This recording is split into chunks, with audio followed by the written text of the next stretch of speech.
In the cold gulf between stars, a signal flickered across cogitator screens deep within the arcane sanctums of the Adeptus Mechanicus. Augur arrays, used to patterns of warp turbulence in Zeno's incursion, reported a frequency that defied classification.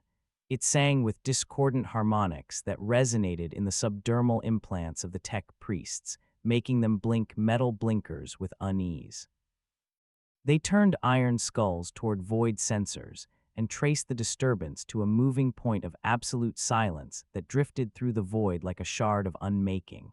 Before we descend into the chaos of this tale, make sure to subscribe to the channel for more legends and dark histories from the Warhammer 40K universe. It left no wake in real space, yet its passage disturbed warp currents with subtle eddies of colorless light, as if the immaterium itself recoiled from its touch. With calm certainty, runes crawled down green-lit screens, calculations in arcane dialects describing an object of indeterminate mass crossing into the segmentum in a near-relativistic vector.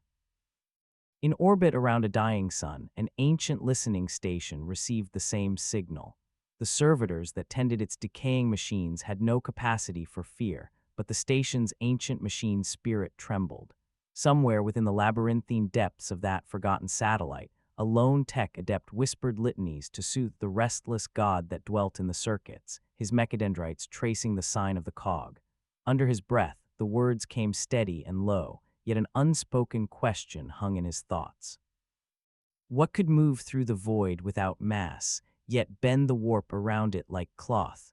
The question was a prayer to knowledge that remained unanswered. Elsewhere in the unfathomable distances of deep space, the object shifted. It appeared not as a vessel nor as a piece of debris, but as a rift that tore through reality.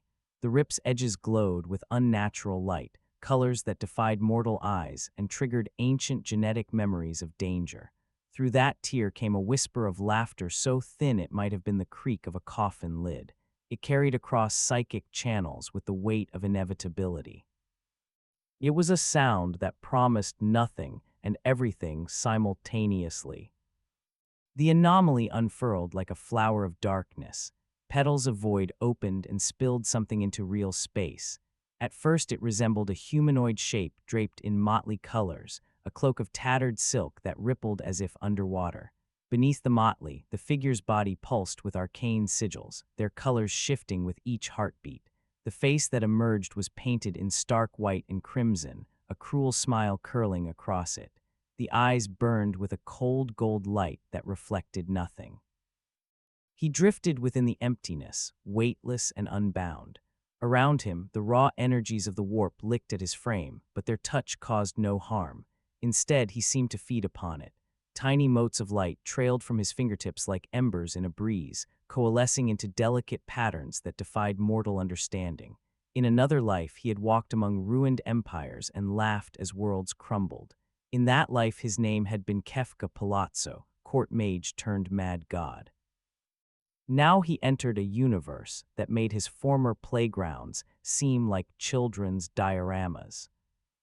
Through unknown means, his arrival went unnoticed by those who peered through the warp with sanction. The Emperor's tarot gave no warning, the astropaths heard no new screams.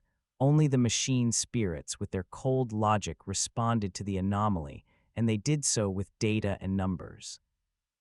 Somewhere on Terra, deep beneath the Imperial Palace, a minor servitor scribbled down the incoming calculation in the margins of a log and moved on, unaware that the events those numbers portended would echo across the galaxy. Meanwhile, the figure in motley turned slowly in the void, taking in the glittering array of stars with the calm detachment of a creature that had seen universes born and die. He smiled at their indifference. The Imperium did not yet know that this anomaly was a man who viewed existence as something pliable, a canvas for his whim. The moment hung there, stretched thin like the skin of a drum, waiting for the first strike. Somewhere within the Emperor's golden throne, a single auto-sensor recorded a flicker in the warp field and flagged it as a statistical outlier. No human eye read the notation. The motley figure extended one pale hand. With a gesture, he tore reality aside as one might draw open curtains. Behind that tear was a path into the world of flesh and steel. His laugh, soft and lyrical, spilled through the veil. It was the laugh of a clown who had broken gods. Then he stepped forward, and the cold of space took on a new texture. His arrival had begun. The silence that followed was not relief, but anticipation. The cold emptiness around the newcomer did not bother him. After transcending mortality, he had come to see vacuum as simply another medium to manipulate. He drifted through the dark, motley clothing fluttering despite the absence of air, as if moved by currents of thought rather than wind. Underneath the colorful rags, his body pulsed with stolen magic, the residual power of a world he had unmade. That world's life essence still whispered in his veins, promising heights of power if he were willing to draw deeper. For now, he held back. This was a new stage, a fresh audience. He preferred his entrances calculated. In the distance, a wrecked vessel drifted. Its hull was pitted with meteor scars and stained with ancient blood. Imperial litanies etched along its flanks had been worn away by centuries of debris impacts. This derelict was a casualty of a forgotten skirmish, a tomb for thousands. Tiny crystals of ice clung to its metal surfaces and glinted like gemstones. The motley figure considered its shape, reading the signs as a mathematician might read a proof. It offered shelter from cosmic rays and a reference point in the endless emptiness. More importantly, it offered an opportunity to acquire knowledge. He gestured, and an arc of shimmering energy extended from his fingertips toward the ship. The magic in this new universe felt different from what he had known. Here, reality was stiff with the prayers of billions and the weight of a god bound to a throne.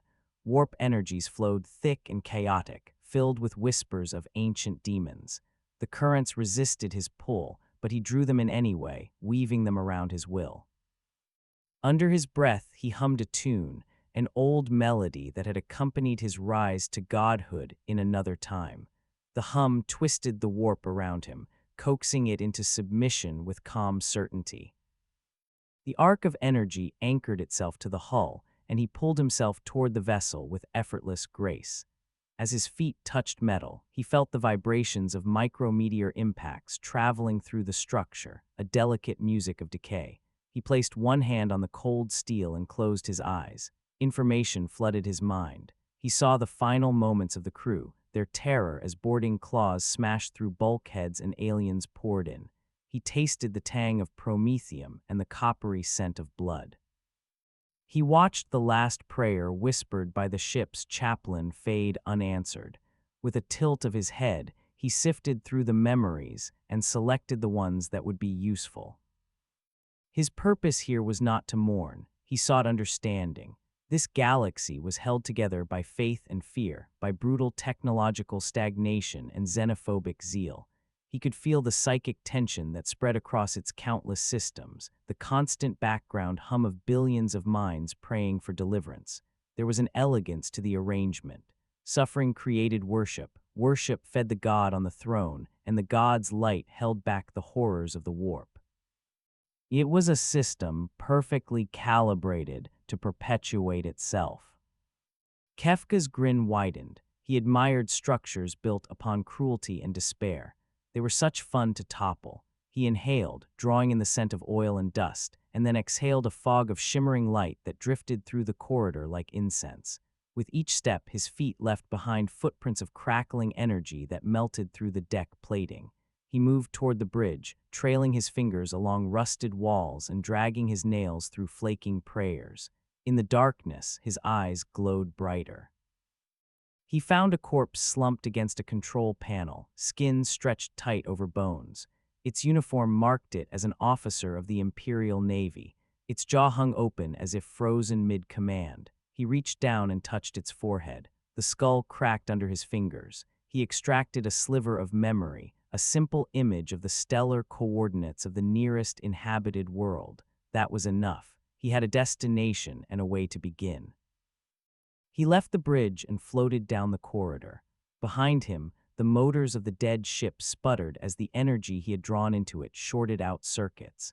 Sparks leapt along ancient wiring, igniting atmospheres in sealed compartments. fire spread slowly in the oxygen-starved environment, devouring paper prayers and devotional banners. He did not look back. In the void outside, servitors in distant listening stations misread the flare as a failed plasma vent. Somewhere in the warp, a small demon sniffed the scent of burning paper and was disappointed. The motley figure drifted away from the derelict with measured ease, his mind already calculating his approach to this new stage. The first act would begin soon. The laughter stayed with him, contained behind lips, waiting for the right moment to spill. As the derelict receded, the silence of the void pressed around the newcomer with a weight that would have crushed the sanity of a lesser being. He welcomed it.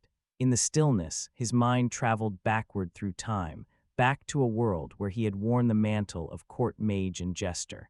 He had painted his face in grotesque joy even then, a mask to hide the contempt he felt for the order of things. That world had been ruled by an empire of steam and steel, and its people had believed in balance between magic and machinery. He had believed in nothing but himself. With calm certainty, he had used the empire's tools to ascend. He had poisoned generals, twisted allies, and burned cities until the planet cracked. He had murdered gods and stolen their power just to prove he could. He had become the god of magic, towering above the world like a pillar of flame. In that moment, he had felt complete freedom, the joy of annihilation. Then he had been pulled down. A band of fools, fueled by friendship and hope, had challenged him. They had fought through his minions, climbed his twisted tower, and faced him at the very peak of his madness. They had been as insects before him, yet they had cut him down. He recalled the sensation of falling through the sky, his body disintegrating into light as his power was undone. He had died laughing, not with humor, but with rage at the absurdity of being stopped by such fragile beings. That should have been the end. Yet he did not truly die. His essence drifted through the cracks of reality, through places where universes brushed against one another. He passed through dreams of sleeping gods and the nightmares of dying stars.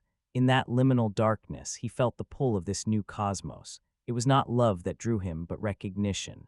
It sang to him of fanaticism, oppression, and a galaxy where the strong ground the weak beneath iron boots. It promised no heroes with hearts of gold to oppose him. It whispered of endless war and suffering. It was a song he had played before. He followed the melody through the void and found himself here, at the edge of an empire that dwarfed anything he had ever known. There was no balance here, only survival and pain. He loved it already. Kefka turned his gaze inward and took stock of his strength. The journey had stripped away much of what he had stolen. He could feel the remnants of his godhood, embers glowing within a cold hearth. He tested his abilities, coaxing a spark of fire into existence between his fingers. It appeared, a delicate flame that gave off no heat. He smiled and crushed it. Next, he summoned a sphere of ice. It floated, spinning slowly, gleaming in the reflected starlight. He shattered it with a thought. The magic here felt heavy, laden with belief and ritual. It resisted his touch more than the primal energies of his old world, but it also offered rich nourishment. The warp rippled around him with the emotions of trillions, and each ripple was a potential source. He only needed to dip his fingers in the right stream and drink. For now, he would conserve his strength. There was no need to reveal everything at once. He recalled the faces of the fools who had defied him. Terra, brave and pure, who had gone from slave to savior, Locke with his boundless hope. The others, each playing their part in a story that had ended with him falling. Their faces floated before him like ghosts. He brushed them aside. Their world was gone, their story finished. He would not make the same mistake here. He would be methodical, patient, like poison in a chalice. He would learn the rules of this universe, then break them. He would understand the gods that held it together, then tear them down or enslave them. He would not be challenged by hopeful fools who believed in happy endings. He would find a place where belief had been replaced by obedience and fear, and he would twist those emotions to his own ends. Ahead lay the coordinates he had stolen from the derelict captain's mind, a system with a hive world, billions of souls crammed into tiered cities that stretched from bedrock to the stratosphere. Their prayers fed the emperor's light, their labor fed his armies. Their misery would feed Kefka's ascent. He would not reveal his true nature to them at once. He would play the part of a minor psyker, perhaps a traveling healer or entertainer. He would embed himself within their rituals and twist them. Under his breath, the words came steady and low as he whispered the incantation that would cloak his aura. He wrapped himself in warp shadows, altering the way energy flowed around him. To psyker senses, he would appear as a dim flicker, nothing more than a low-grade witch. He began to drift toward the planet's gravity well. The warp currents thickened, saturated by the collective belief of billions. He felt the pressure of the Emperor's light and the weight of 1,000 prayers. He grinned. In his mind, he could already see the towering spires and the endless caverns. He saw the glow of plasma and the shadows where criminals hid. He heard the industrial hymns and the screams. A world of suffering awaited him, and he intended to make art of that suffering. The memories of lost worlds faded behind him like an old dream. Before him lay a new canvas. The hive world loomed large, its upper spires piercing the cloud cover like bones jutting from a festering wound. Layers upon layers of industry, habitation, and decay stacked upon each other until the line between architecture and geology blurred. Exhaust from millions of manufactoria clogged the skies, mixing with sulfurous vapors from forgotten reactors. Lightning crackled along the edges of the clouds, drawn by the electric hum of endless machines. Landing craft and cargo shuttles buzzed between docking platforms like insects around carrion. The motley figure descended through this atmosphere, his cloak whipping in the chemical winds. Under his breath, he murmured syllables that coaxed currents of hot air to bear his weight, letting him drift down without the need of mechanical aid. He passed through an upper-level skyway, where noble scions rode in gilded grav chariots above the pollution. Their robes were trimmed with gold thread, their eyes augmented with optics that filtered out the ugliness below. They never looked down. He observed them with interest. Their faces were as painted as his own, but their paint was subtle, their cruelty hidden behind manners. He adjusted his mask to appear more like theirs, softer lines, muted colors. To them, he would appear as a traveling entertainer or mystic offering exotic diversions. He had no intention of lingering among the nobility, though. They were too few. Their souls would not feed his hunger. He let the currents bear him lower. He entered the middle hive, a realm of ceaseless toil. Endless rows of hab blocks stretched into the distance, each unit a cube of reinforced plasteel barely larger than the body that occupied it. Workers moved along conveyor belts suspended over yawning chasms, their faces gaunt, their eyes dull with exhaustion. They chanted litanies as they worked, prayers to the emperor to guide their hands and keep the machines from seizing. Overseers armed with shock batons marched along catwalks, ready to punish any sign of sloth. The air vibrated with the roar of forge hammers and the hiss of molten metal. The motley figure breathed it in. The taste of iron and sweat and despair was intoxicating. He drifted among the workers as if he were a wisp of smoke. No one looked up. They had been trained not to see what might be real. Chose a moment. He landed on a platform near a column of workers waiting for their ration allotments. The queues stretched for hundreds of meters. A pale woman at the head of the line clutched a metal token, her eyes sunken. Her child clung to her leg, its cheeks hollow. The ration clerk behind the grill took the token and pushed through a tin of nutrient paste without looking. The woman turned away, clutching the tin. The motley figure stepped behind her. With a gesture, he altered the content of the tin. The nutrient paste changed color, becoming a shimmering blue gel. It tasted of sweetness instead of chemical sludge. The woman glanced down, startled. Her eyes widened. She looked around, but no one had seen. Under her breath, she offered a whispered thanks to the emperor. The motley figure suppressed a laugh. He moved on through the crowd. At another queue, a man coughed blood into his hand, then wiped it away. He had worked in the Prometheum mines for 20 years. His lungs were scarred with chemical burns. The motley figure tapped the man's shoulder, just enough to send a trickle of magic through his body. The wounds closed. The man gasped, felt his chest open, his lungs draw in air without pain. Tears filled his eyes. He fell to his knees, raising his hands in praise. The motley figure continued walking. Each time he healed or sweetened or brought a smile, he left behind a whisper, a subtle thread of his presence woven into the psyches of those he touched. They would speak of miracles that came from nowhere. They would search for the source. When he returned, they would welcome him. Not all his acts were merciful. In a manufactorum, he watched an overseer strike a youth across the face for slowing on the assembly line. The overseer raised his baton a second time. The motley figure flicked his wrist. The baton's energy pack overloaded, sending a surge of current through the overseer's arm. Muscles convulsed. He collapsed, screaming, his limbs locked. The youth stared, then fled. Workers around them looked on with wide eyes. For a moment, hope flickered. Then the enforcers arrived and dragged the overseer away, cursing about faulty equipment. To them, it was another malfunction. They would write a report, reprimand a tech priest, maybe execute a servitor. The motley figure watched the small incident ripple out. In whispers, the tale would become something more. The idea that machines could turn against overseers would take root. He smiled. This was how one sowed seeds. He spent days drifting through the hive in this manner. He healed with one hand, harmed with the other. He whispered small heresies and granted small mercies. He performed tricks for children, conjuring shimmering butterflies that danced around their heads. He sang songs in languages older than the Imperium, each note carrying a fragment of his will. He saved a pair of lovers from a gang of scavers by turning the scavers' bullets into flower petals mid-flight.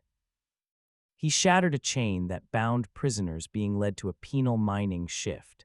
He painted a mural on a plasteel wall with pigments drawn from the warp, an image that shifted between a laughing face and a skull depending on the angle. The mural drew a crowd. Among them, whispers began that perhaps the emperor had sent an angel disguised as a clown, or maybe a saint. The idea amused him. He fed it with a wink and a nod, then drifted on. Every small act built upon the last, creating a network of minds touched by his power. He did not reveal his true name. He allowed the hive to create one for him. They called him the Painted Miracle, the Jester of Mercy, the Smiling Ghost. The names were endearing. He filed them away. Each time someone invoked his name in gratitude, a thread of energy flowed back to him. These threads wove together, forming a tapestry that he could pull when needed.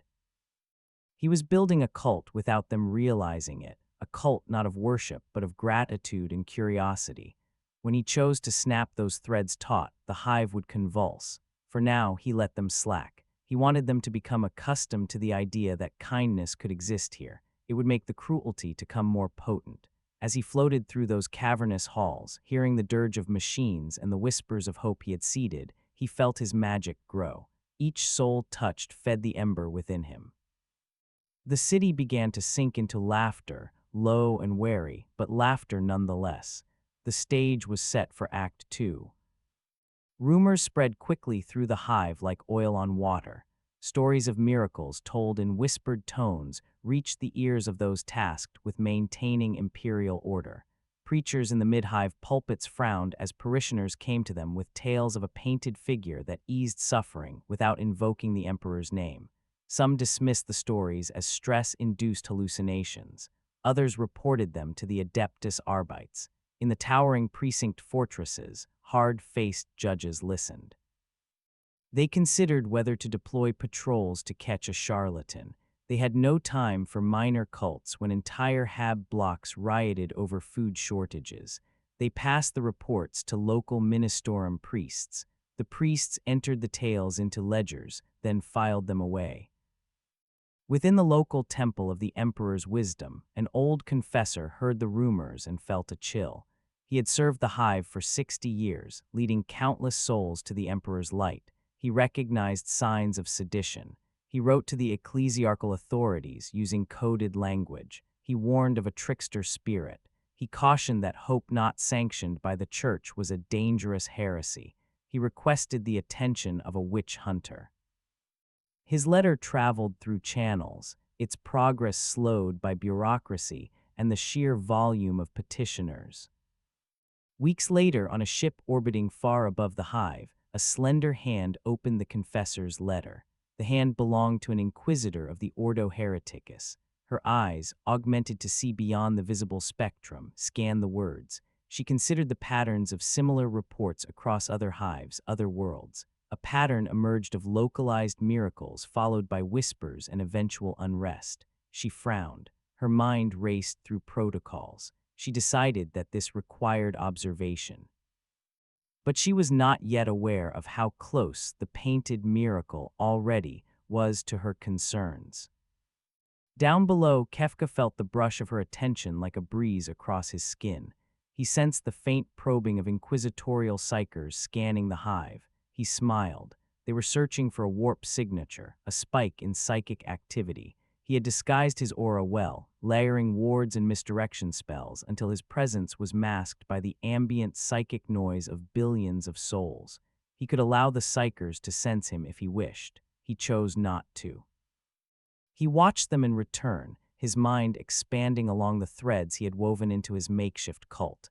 Through the eyes of a worker he healed, he saw the black-garbed arbitrators interviewing people. Through the ears of a child he amused, he heard the questions. Had anyone seen a man in motley? Did the figure carry any iconography? Did he preach anything other than the emperor's word? The workers shrugged or lied or stared with empty eyes. None of them betrayed him.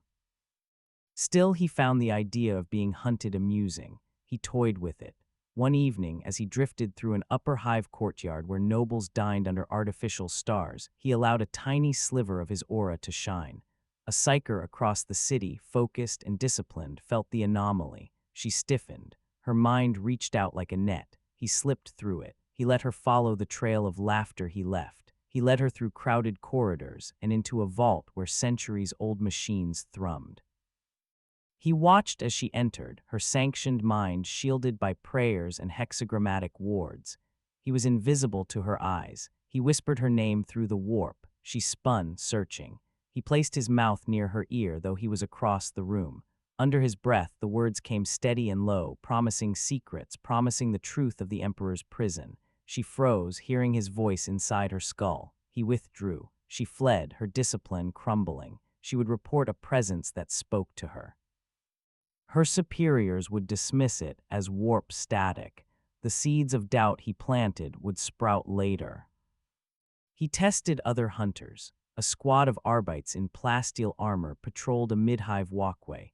They had been ordered to arrest anyone performing unsanctioned miracles. He walked past them, clad in plain robes, his face unpainted. One of them glanced his way. The Arbite's eyes met his. Kefka let his aura slip for the briefest moment, just enough to show the man an image of his own face melting into a skull. The Arbite stumbled. His finger tightened on the trigger of his shotgun.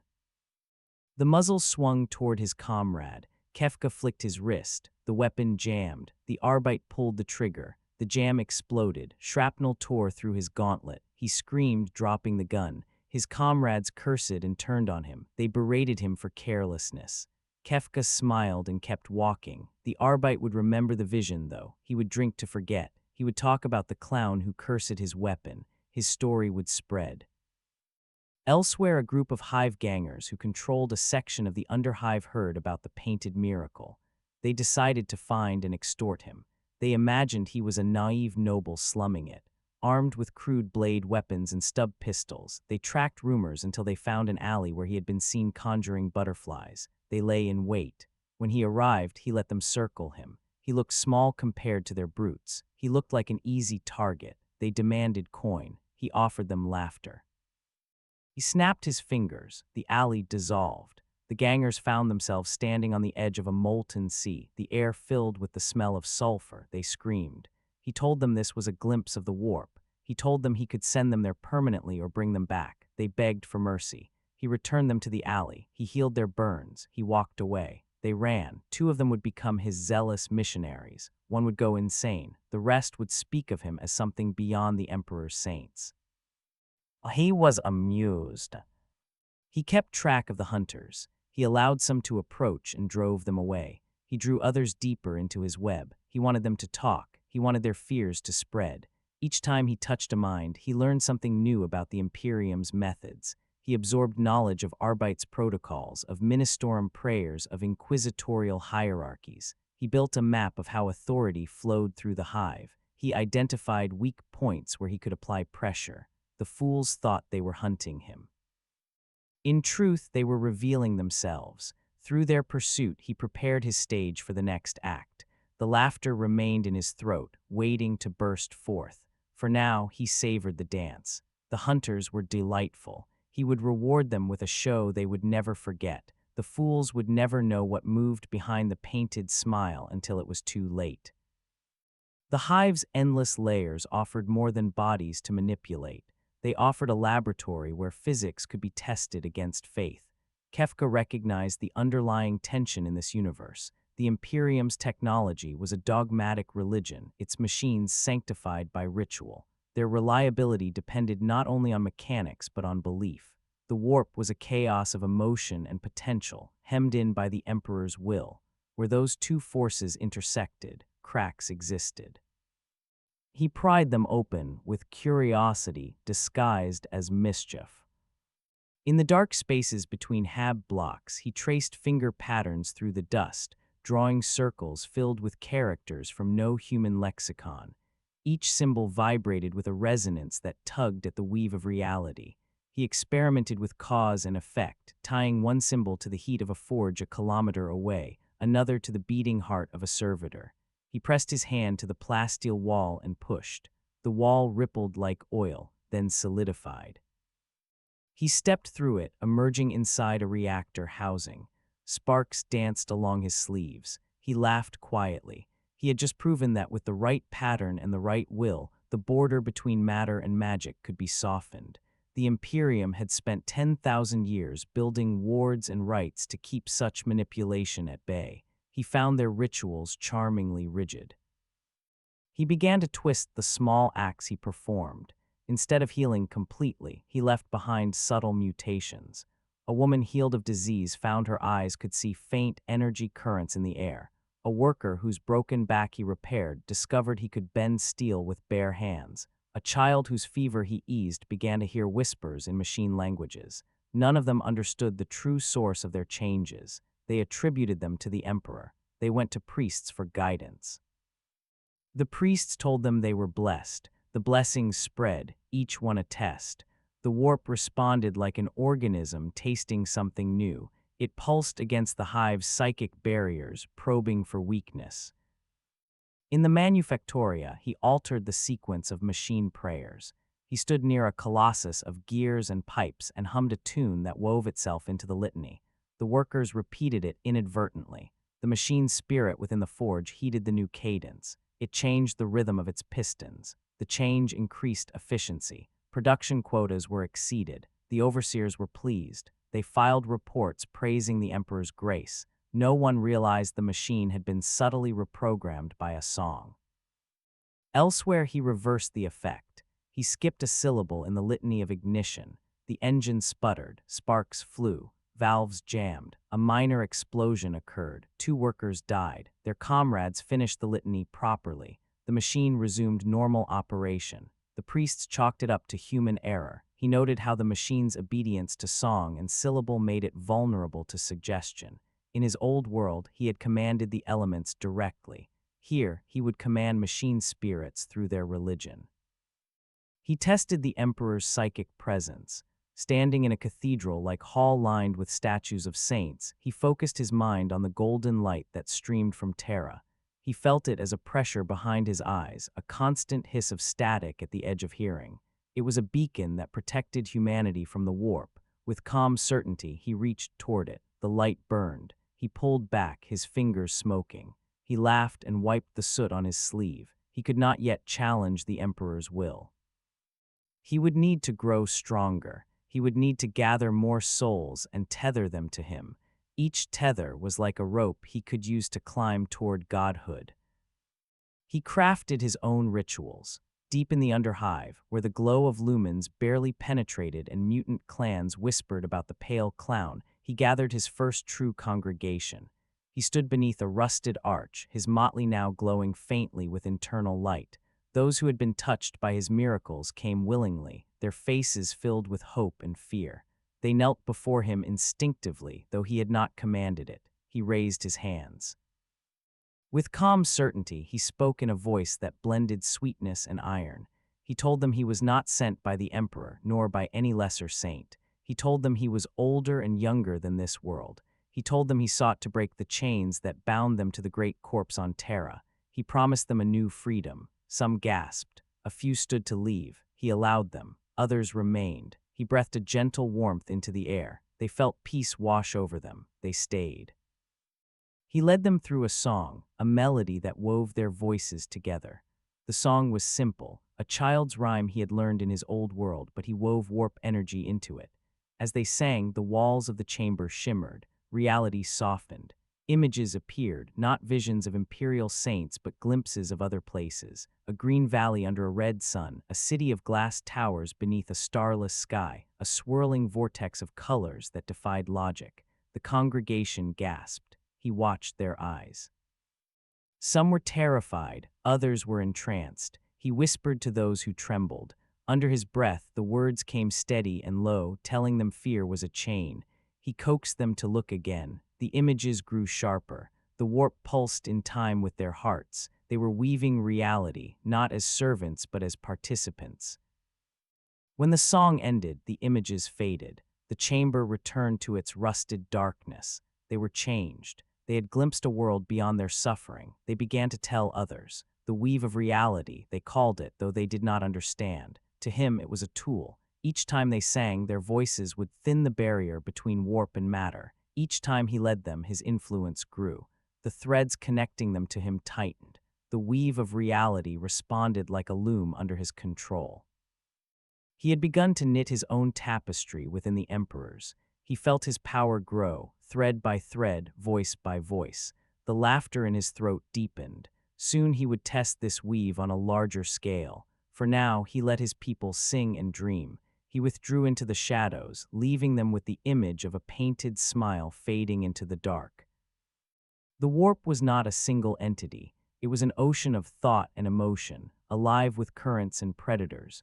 Most mortals experienced it as madness or terror, glimpses of impossible landscapes and monstrous shapes. Psychers felt its pull like a tide that could drown them. Demons swam within its depths, feeding on fear and desire. The Emperor's light cast a spear of stability through that chaos, a corridor of safety for ships and souls. Kefka had little interest in safety. He wanted to feel the warp's currents without protection. One night he left the hive physically and mentally. He climbed to the hive's apex, emerging onto a platform open to the toxic sky. Winds howled, carrying abrasive dust that could scour bare flesh. Lights flickered in the distance from other spires. Above, the cloud layer glowed faintly with the reflection of industrial fires. He could see the stars if he looked past the pollution, but he was not looking outward. He closed his eyes and turned inward, following the threads he had woven into his congregation.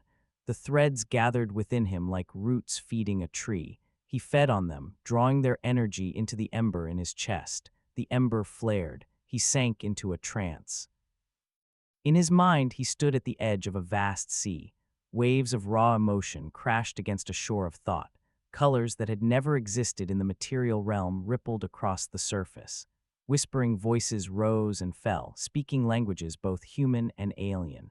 Shapes coalesced and melted, faces forming in the foam, eyes opening and closing. He recognized this place instinctively. It was different from the magic he had wielded in his old world. There, magic had been an elemental force. Here, it was thought and belief given weight. The warp responded to him like clay to a sculptor's hands, but it fought back, pushing and pulling with currents that carried the dreams of billions. He stepped forward and allowed the warp to wash over him. It engulfed him, soaking through the motley and into his soul. He felt emotions not his own, the despair of a mother who had lost her child in a factory accident, the rage of a soldier dying in a trench, the joy of a man seeing the sun for the first time in months. He tasted hatred, lust, fear, love, and apathy.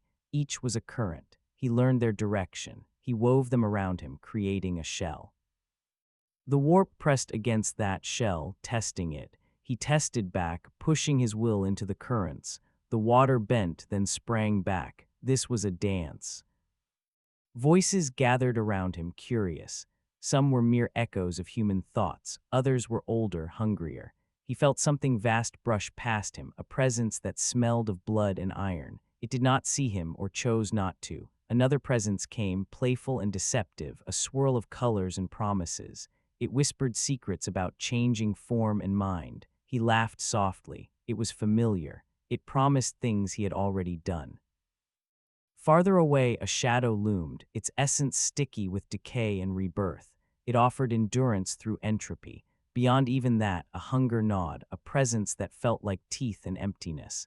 These were the gods of this universe, Khorne, Slaanesh, Nurgle, and Tzeentch, the ruinous powers. He recognized them as predators of different sorts. In his old world, he had been the predator. Here, he would be prey if he was not careful. They whispered to him, each in a voice that would have seduced a lesser being. Tzeentch offered knowledge and the ability to change reality with a thought. Slaanesh offered pleasures and sensations beyond comprehension. Nurgle offered the comfort of resignation and the warmth of shared decay. Khorne offered the thrill of endless combat and bloodshed. He listened to each, filing their promises away. He smiled. In another time, he might have pledged himself to one in exchange for power. He needed no bargain. He already had his own path. He did not serve, he devoured. He responded not with words, but with laughter, soft and lyrical. The laughter echoed across the warp, a sound of lightness in a place of heaviness. The ruinous powers paused. The warp rippled. He felt their attention sharpen, their hunger intensify. He realized they had never heard laughter like his. It was not mad in the way of their followers, not born of despair. It was pure and sharp, a blade disguised as joy. They withdrew slightly, as predators do when uncertain. He dipped his hands into the warp sea and cupped it. He let it pour between his fingers. It was warm and cold at once. He shaped a small sphere of it and lifted it. In his hand, it solidified. It became a pearl of condensed thought. He had made something physical from raw psyche. He laughed again, delighted by the challenge of balancing structure and flux. He pocketed the pearl, knowing it would be useful. The ruinous powers watched, intrigued. He turned his back to them. He walked deeper into the sea.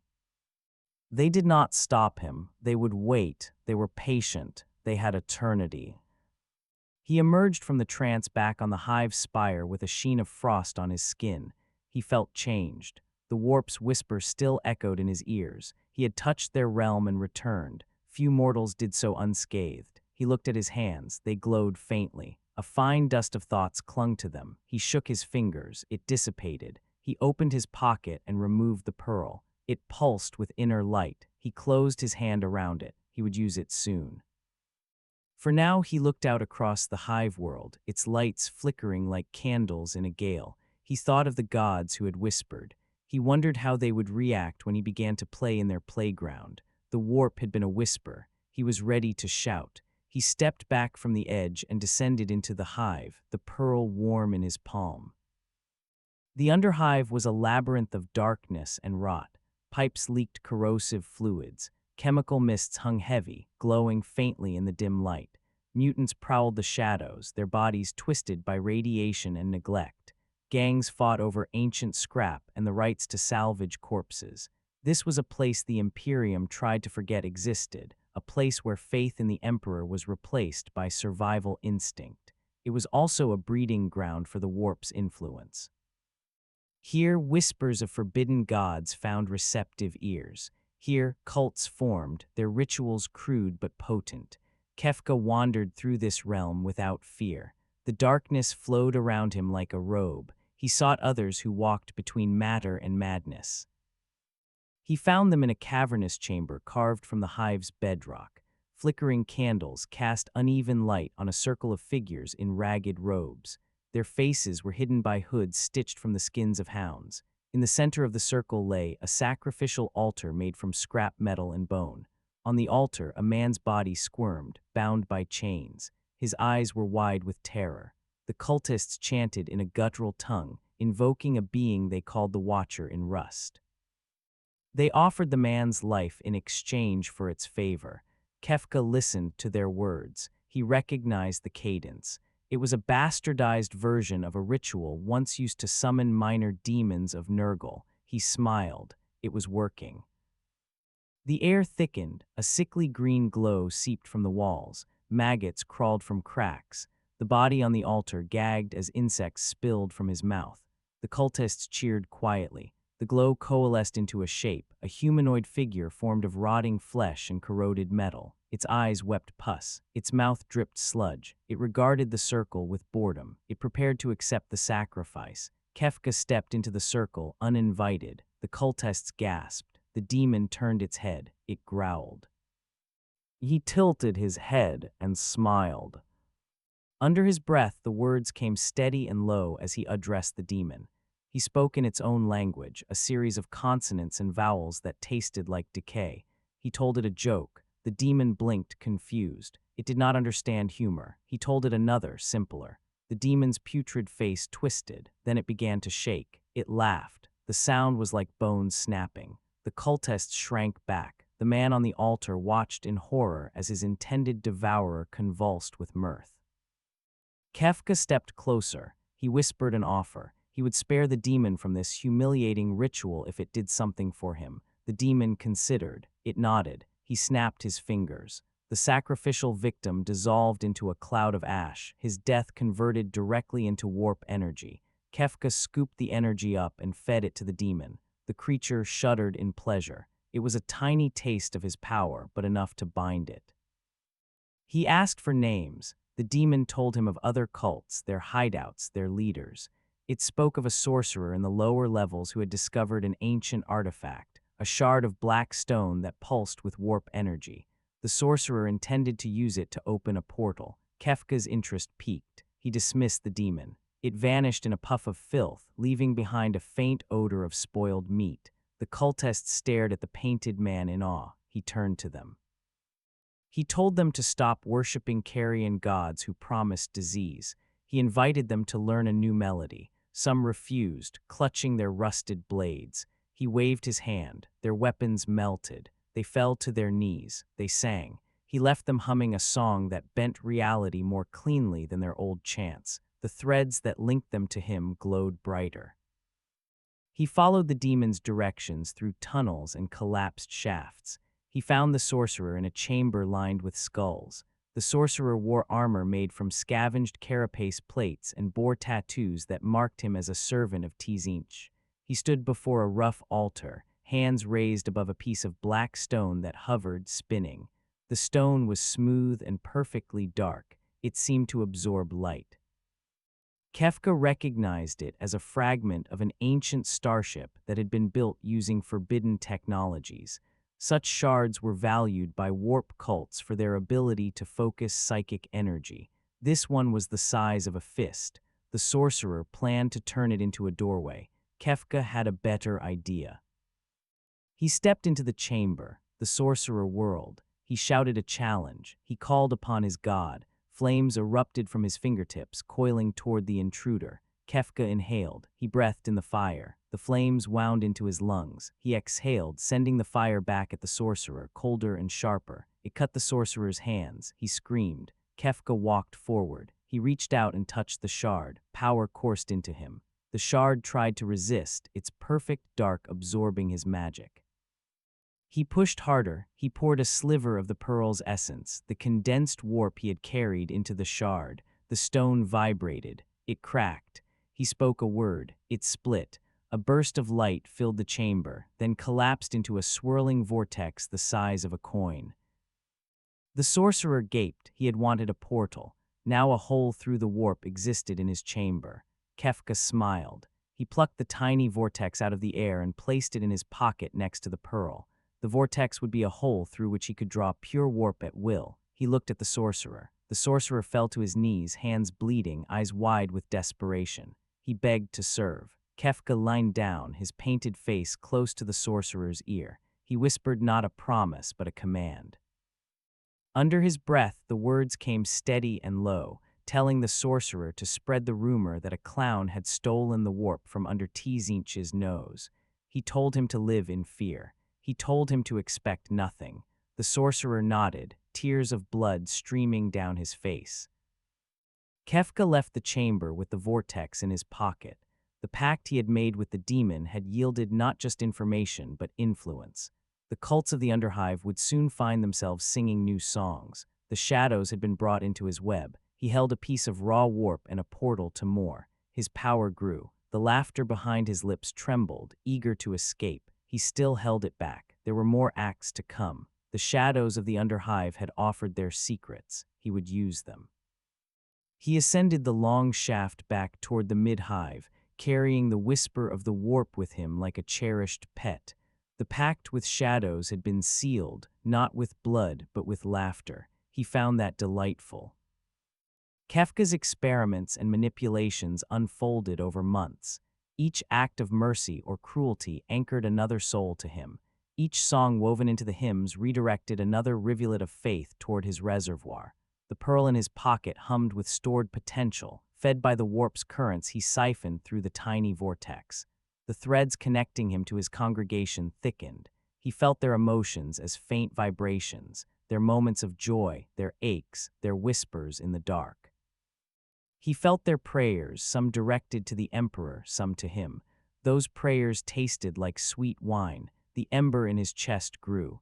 It flared in time with their voices. He could sense the shape of his emerging power. It was not yet a god's, but it was more than a mortal's.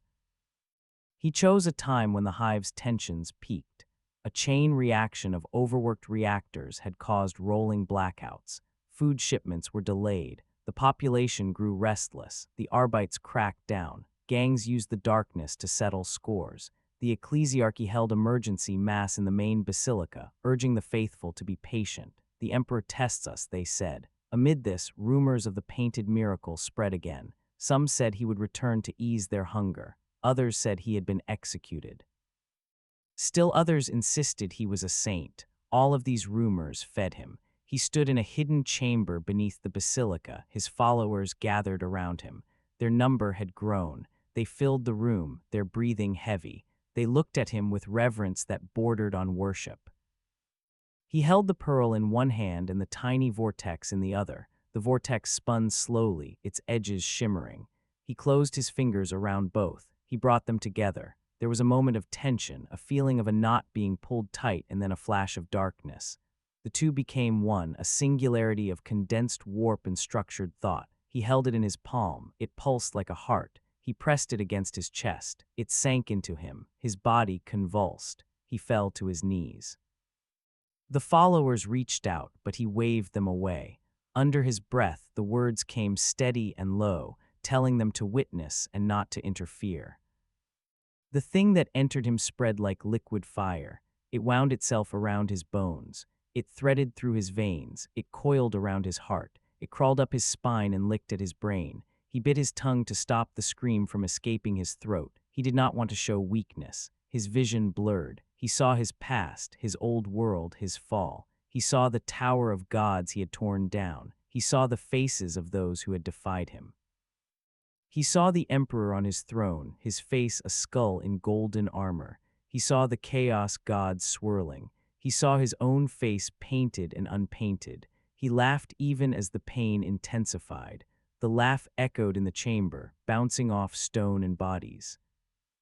Then the fire cooled. It settled within him. He felt it connect to the threads he had woven, to the souls he touched, to the songs he taught. It drew strength from them. It fed them in turn. It was a circuit, a feedback loop of energy and devotion. He felt his senses expand. He could hear the entire hive as if it were a single instrument. He could taste the emotions of those miles away. He could see through walls, through bodies, into minds. He could feel the warp currents as clearly as he felt the air against his skin. He could touch a thought and turn it. He could twist a machine's spirit with a hum. He could heal and harm with equal ease. He had not yet regained his former godhood, but he had stepped onto the path again. The apotheosis had begun its awakening. His followers knelt in silence, eyes wide. They had seen the motley figure convulse and glow. They had felt the hair on their arms rise. They whispered that they were witnessing a miracle. He stood slowly. His eyes glowed brighter than before, twin suns in a painted face. He raised his hands. He called them by name, each one. He told them he had taken a step toward divinity. He told them they would share in his ascent. He promised them power beyond their suffering. He told them that when he ascended fully, he would shatter the chains that bound them to Terra. He spoke with calm certainty. They listened as if their lives depended on each word. In truth, their souls did. He led them in a song. This time the melody was deeper, the harmonies darker. It resonated with his new power. As they sang, the chamber's walls dissolved. The ceiling lifted, revealing a sky filled with stars and swirling colors. The followers gasped. They were standing on a cliff overlooking a sea of light. They felt warm winds and tasted salt. They heard thunder. They were not physically transported. He had woven an illusion so strong it became real to their senses.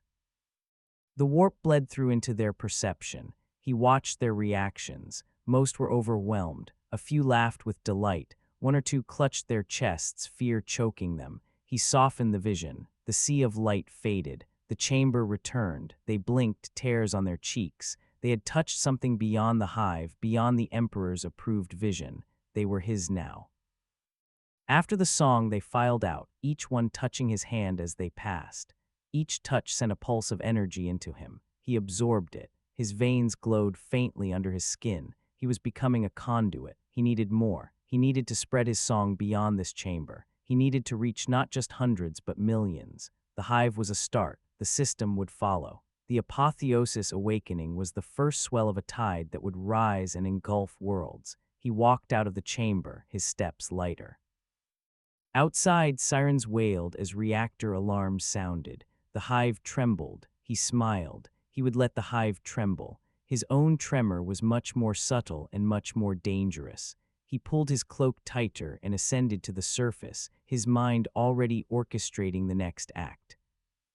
The Emperor's light was a lighthouse, a beam of psychic brilliance that cut through the warp storm.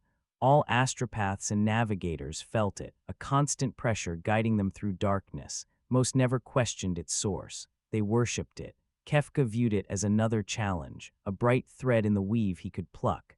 After his apotheosis awakening, he decided to test that thread. He wanted to see if the corpse on the golden throne could feel him in return.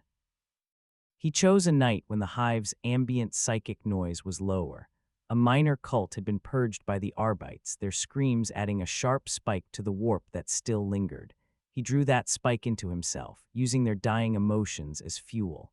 He climbed again to the hive's peak, where cold winds blew and the sky bled orange from fires below. He stood on a metal platform, his motley flapping around his legs. He raised his hands, palms upward. He closed his eyes.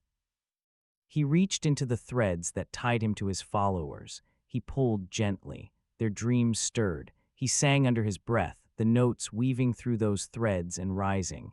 The melody spiraled upward, a soundless signal carried by thought. He pushed the signal into the warp. It traveled like a needle through cloth, seeking the brightest thread. He felt the warp resist, currents shifting, eddies forming. He pressed harder. The needle pierced something. For a brief moment, his awareness touched the edge of the astronomicon. It was like touching the surface of the sun. Pain lanced through his mind. He gritted his teeth. He pushed further. He felt the light's texture, dense, layered, humming with millions of psychers' voices chanting litanies. He felt a presence behind the light, vast and old, its attention focused inward. He felt the Emperor. For the first time, the Emperor felt him. It was not a conversation. It was contact like static between fingers. The Emperor's presence recoiled instinctively, then pressed back, an automatic defense. A wall of faith and will slammed into his probe. He withdrew quickly, laughter bursting from his mouth. He staggered, the taste of ozone in his throat. His head ached. He pressed his palms to his temples until it eased. He considered what he had learned. The astronomicon could be touched. The Emperor could be brushed. Not cracked, not yet, but the fact that he had made contact at all was exhilarating. He imagined the Emperor, locked in his throne, sensing a brief, mocking presence and wondering what new heresy dared to reach. Kefka hoped the idea would irritate him. Back in the hive, the psychers who maintained the astropathic choir twitched. One fell from his seat, eyes bleeding. He babbled about laughter in the beacon. His overseers dismissed it as warp interference. An inquisitorial astropath in orbit made note of a momentary fluctuation and filed it. The significance of the anomaly would be debated later. On Terra, deep within the Imperial Palace, a servitor recorded a slight deviation in the Astronomican's frequency. The master of the Astronomican glanced at the data.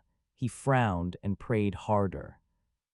Kefka tested other strands. He reached toward the warp again, this time aiming at the realm where souls of the dead drifted before being devoured by the warp. He plucked at those souls. He felt their confusion, their prayers. He laughed, not cruelly, but with a joy at the infinite variety of pain. He took a handful of the wandering spirits into his palm and crushed them. He felt their essence flow into him, bitter and bright. He whispered to others, coaxing them to find their way to his followers' dreams.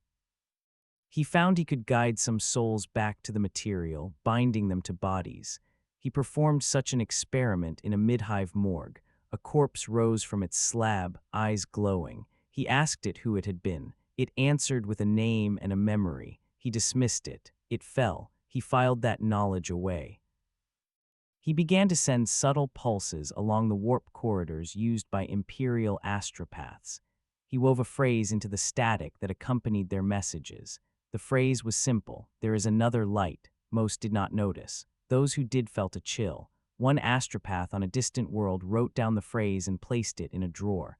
Another whispered it to her colleagues. They dismissed her. The phrase echoed faintly across the network, traveling slower than thought, carried by fear.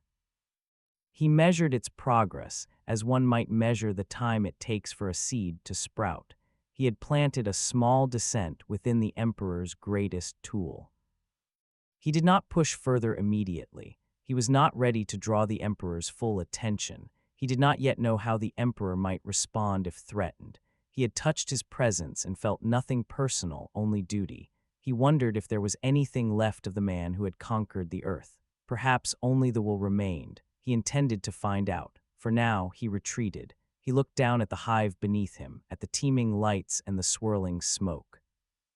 He felt the threads connecting him to his followers. He felt the currents in the warp. He realized he stood between worlds. He laughed softly, the sound lost in the wind. He had challenged the throne with a finger. Next time, he would use his whole hand. He descended, leaving the platform empty, his footprints freezing in the frost. As weeks turned into months, Kefka's influence seeped deeper into the hive like a slow poison. The songs his followers sang spread beyond his direct control. Children hummed them as they played hopscotch on stained concrete. Workers whistled them mindlessly while operating presses. Tech priests found themselves tapping their mechadendrites in unfamiliar rhythms. With each repetition, a microscopic piece of his will embedded itself in the singer's subconscious. The warp responded to those notes, pulsing gently. It was not yet enough to crack reality, but it weakened the mortar between bricks. He began to experiment with fear and madness on a broader scale. He knew from his old life that hope was a fragile thing. Here, hope was deliberately starved by imperial design. He wanted to feed it just enough to make its loss delicious. He chose a district of the mid-hive known for its particularly harsh overseers and its proximity to a plasma reactor. He visited at night, walking through its narrow streets. He carried a lantern that cast no light but illuminated minds. He approached windows and whispered through cracks. Under his breath, the words came steady and low as he promised the sleepers freedom, power, love, or revenge. He tailored each promise to the person behind the wall, drawing on the threads he had woven. He planted dreams of breaking chains, of burning banners, of towers falling. He infused the dreams with images of a laughing god who led them. When the district woke, it simmered with a new tension. Workers looked at overseers with eyes that held more than obedience. Overseers sensed something off. Fights broke out over minor slights. Productivity dipped. The Arbites increased patrols. In the following week, a worker dropped a wrench into a plasma conduit. The conduit ruptured. Fire rolled through the assembly line. Dozens died. Panic spread faster than the fire. Kefka stood atop a stack of crates and laughed as he watched people run. He did not laugh at their suffering itself. He laughed at the elegance of the pattern he had created. He had whispered dreams, and they had manifested as catastrophe.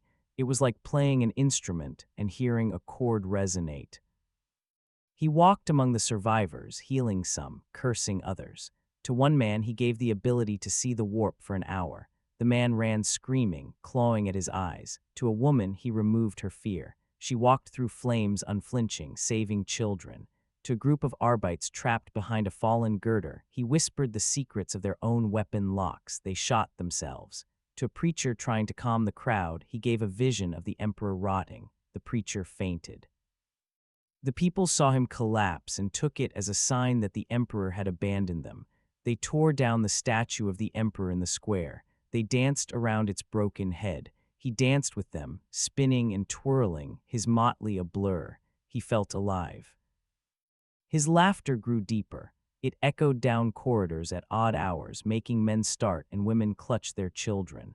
It drifted through Vox lines, turning sermons into jarring cacophony. It seeped into cogitator spirits, making machine voices crackle with amusement.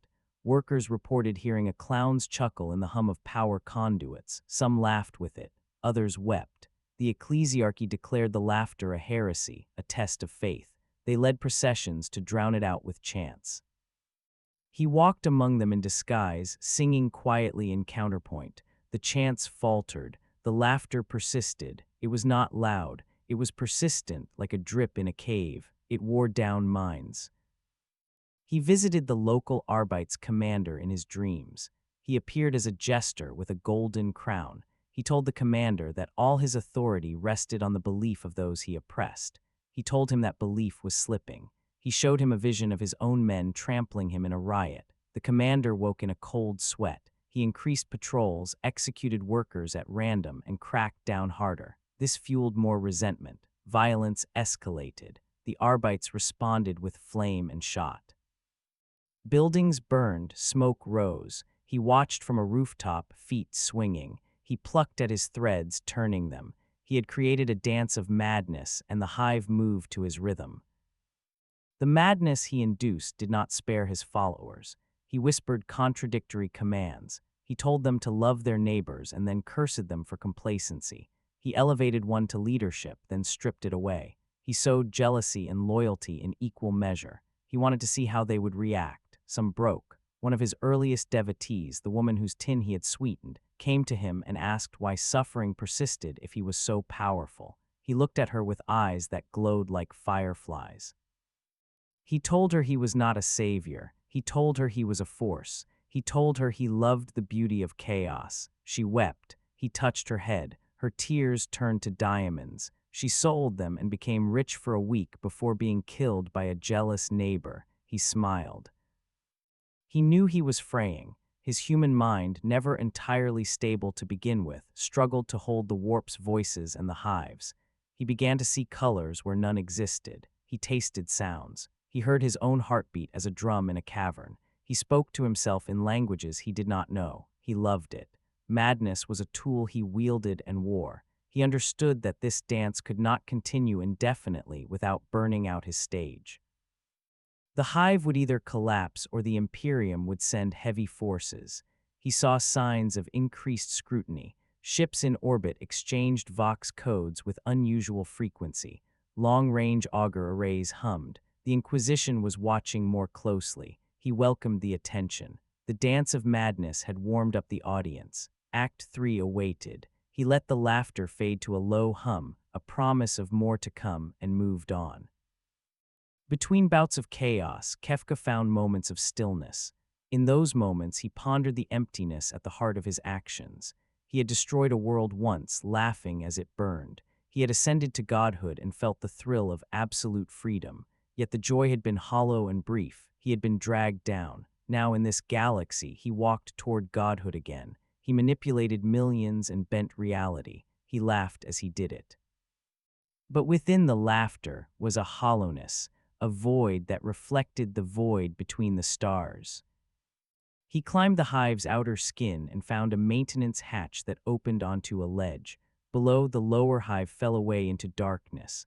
Above, the upper hive was a maze of rusted supports and spires. Far in the distance, the smog thinned enough to reveal glimpses of stars. He sat with his legs dangling over the edge, his motley fluttering in the wind. He looked at the stars. They seemed cold and indifferent. They reminded him of the crystals he had sought in his old world, those sources of magic that had been bound to primal forces. He had captured them, drained them, then shattered the balance they had maintained. The world had died and he had laughed. Was he simply repeating that story here? He held out his hand and conjured a small illusion. It was a snowflake, perfect and intricate, with 6 crystalline arms. It spun in his palm. He watched it melt, though there was no heat. He conjured another, different but equally beautiful. He felt a flicker of genuine appreciation for its uniqueness. He crushed it. He sighed. He realized that he derived pleasure not from destruction alone, but from the artistry of it, from the patterns and the reactions. He loved watching systems fail in interesting ways. He loved seeing faces contort from faith to disbelief. He loved hearing voices change from prayer to panic. The act of breaking something revealed its structure. The act of twisting faith revealed its nature. The void within him was not emptiness, but hunger for revelation through ruin. He glanced at his reflection in a shard of polished metal. The face that looked back was still painted, the colors vibrant despite months of grime. The eyes were bright. He wiped away some paint with his thumb. Underneath was pale skin, human still. He could feel his heart beat. He was not yet truly a god. He was something between. He wondered what would happen if he succeeded in ascending here. Would he feel the same hollowness? Would he seek another universe to amuse himself? Would there ever be satisfaction? He considered the emperor, bound to his throne, a god in all but name. Did the emperor feel joy? Did he feel anything? Or was he just duty and will? Kefka shuddered at the thought of becoming a god without feelings. Better to burn out laughing than sit forever in golden chains.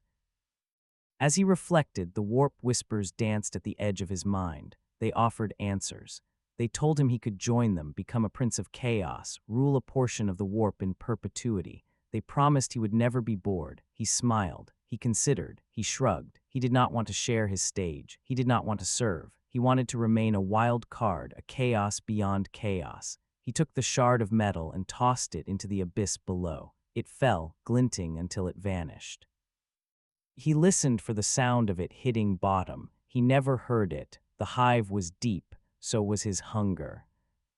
He thought of the people he had touched. He remembered their faces, their brief relief, their subsequent despair. He wondered if any of them had been truly saved by his intervention. He doubted it. Salvation was not in his repertoire. He wondered if he could feel pity. He tried to conjure it. He pictured the woman with the sweetened tin, her eyes when she asked him why suffering persisted. He tried to imagine caring. He felt nothing. He tried to laugh. The laugh died. The void remained. He accepted it.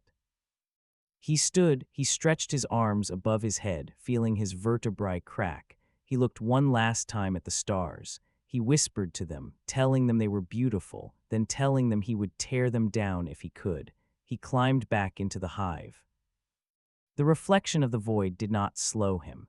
If anything, it sharpened his resolve. He knew what he was. He was a force of negation wearing a mask of mirth. The universe of Warhammer 40,000 was a mirror that showed him his true face. Its endless war, its suffering, its gods, its rituals, all of it was a stage built for his performance. He would dance until the stage collapsed, or he did. He descended the ladder, his feet finding the rungs with ease. Below, the hive called to him, voices rising in song and scream. He smiled, not because he was happy, but because he was ready to act again. The void within him was quiet for now. The murmurs of heresy and miracles had become roars. Reports of a painted figure causing chaos filtered up through the ecclesiarchy and the arbites. Magos from the Adeptus Mechanicus noted anomalous machine behavior in the hive. Astropaths reported strange phrases in their messages. Inquisitor Haller's earlier note, flagged as minor, now glowed red. He returned to orbit with kill teams of Deathwatch Astartes, Sisters of Battle, and Tech priests, determined to cleanse the hive. The Imperium had decided to react. The fires of reaction were lit. Kefka sensed their arrival long before their Thunderhawk landers broke through the cloud cover. He felt their thoughts like cold knives pressing against his mind. He tasted their zeal and their certainty. He admired their devotion even as he prepared to break it. He gathered his core followers, those who had been with him since the beginning. They numbered fewer than 100, but each was bound to him with threads thick as rope. They met in the underhive, in a chamber lit by glow worms.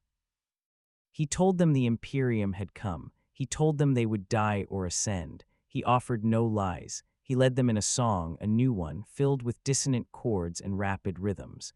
The song spun their emotions into a net around him. He drew strength. He bent down and kissed each of their foreheads. Their eyes glowed. They dispersed into the hive. The Deathwatch drop pods landed with impact that shook the hive's foundations. Astartes in black armor emerged, their weapons sanctified by 1,000 prayers. Sister of Battle squads marched, bolters at the ready, their hymns loud and fierce.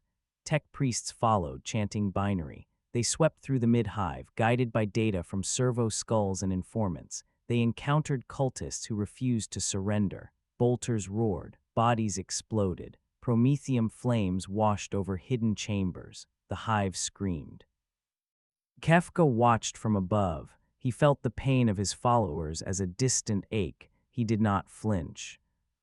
He chose his battlefield carefully, a manufactorum with vaulted ceilings and columns of machines. Conveyor belts ran along the walls, flames licked from furnaces. Here he could manipulate both stone and spirit. He stood alone in the center, motley bright against the soot. When the kill team entered, they fanned out expertly, covering angles. The Deathwatch sergeant stepped forward, a towering figure with a chainsword and a storm bolter. He recited charges of heresy. He commanded the painted man to surrender. Kefka tilted his head. He clasped his hands behind his back. Under his breath, the words came steady and low as he offered them a game. He proposed a test of jokes. If he made them laugh, they would lay down arms. If they made him cry, he would surrender. They did not reply. The sergeant raised his bolter. He fired. The shells sped toward Kefka. He gestured lazily. The shells turned into doves mid-flight, white wings flapping. Feathers drifted. The Astartes hesitated. He fired again. The shells became butterflies. An exasperated sister of battle ignited her flamer. A gout of purifying fire rushed at him. He inhaled it. He exhaled it back as frozen mist. The mist crystallized on their armor, numbing limbs. A tech priest raised his mechadendrite, chanting logic. Kefka sang a discordant note. The mechadendrite twisted itself into a knot. Sparks flew. Deathwatch charged, chainswords revving. Kefka stood his ground. He extended his hands. His fingers elongated, becoming whips of light. He lashed out. The whip sliced through ceramite like paper, leaving edges sizzling. He ducked under a power fist, tapped the armored forearm, and turned its servos into sugar. The Astartes shook his arm. It crumbled. He roared, a sound filled with fury. Kefka laughed in his face and kicked him away. The sister of battle leader raised her bolter and intoned a prayer. Kefka whispered into her ear. He spoke of the Emperor rotting, of the futility of her devotion. For a moment, doubt flickered in her eyes. She fired anyway. The bolt round lodged in his chest. It exploded. His body tore open. Smoke and blood sprayed. His followers, watching from shadows, gasped. He looked down at the gaping wound. He reached into it. He pulled out a handful of laughter. He threw it at the sister. The laughter wrapped around her head like a band.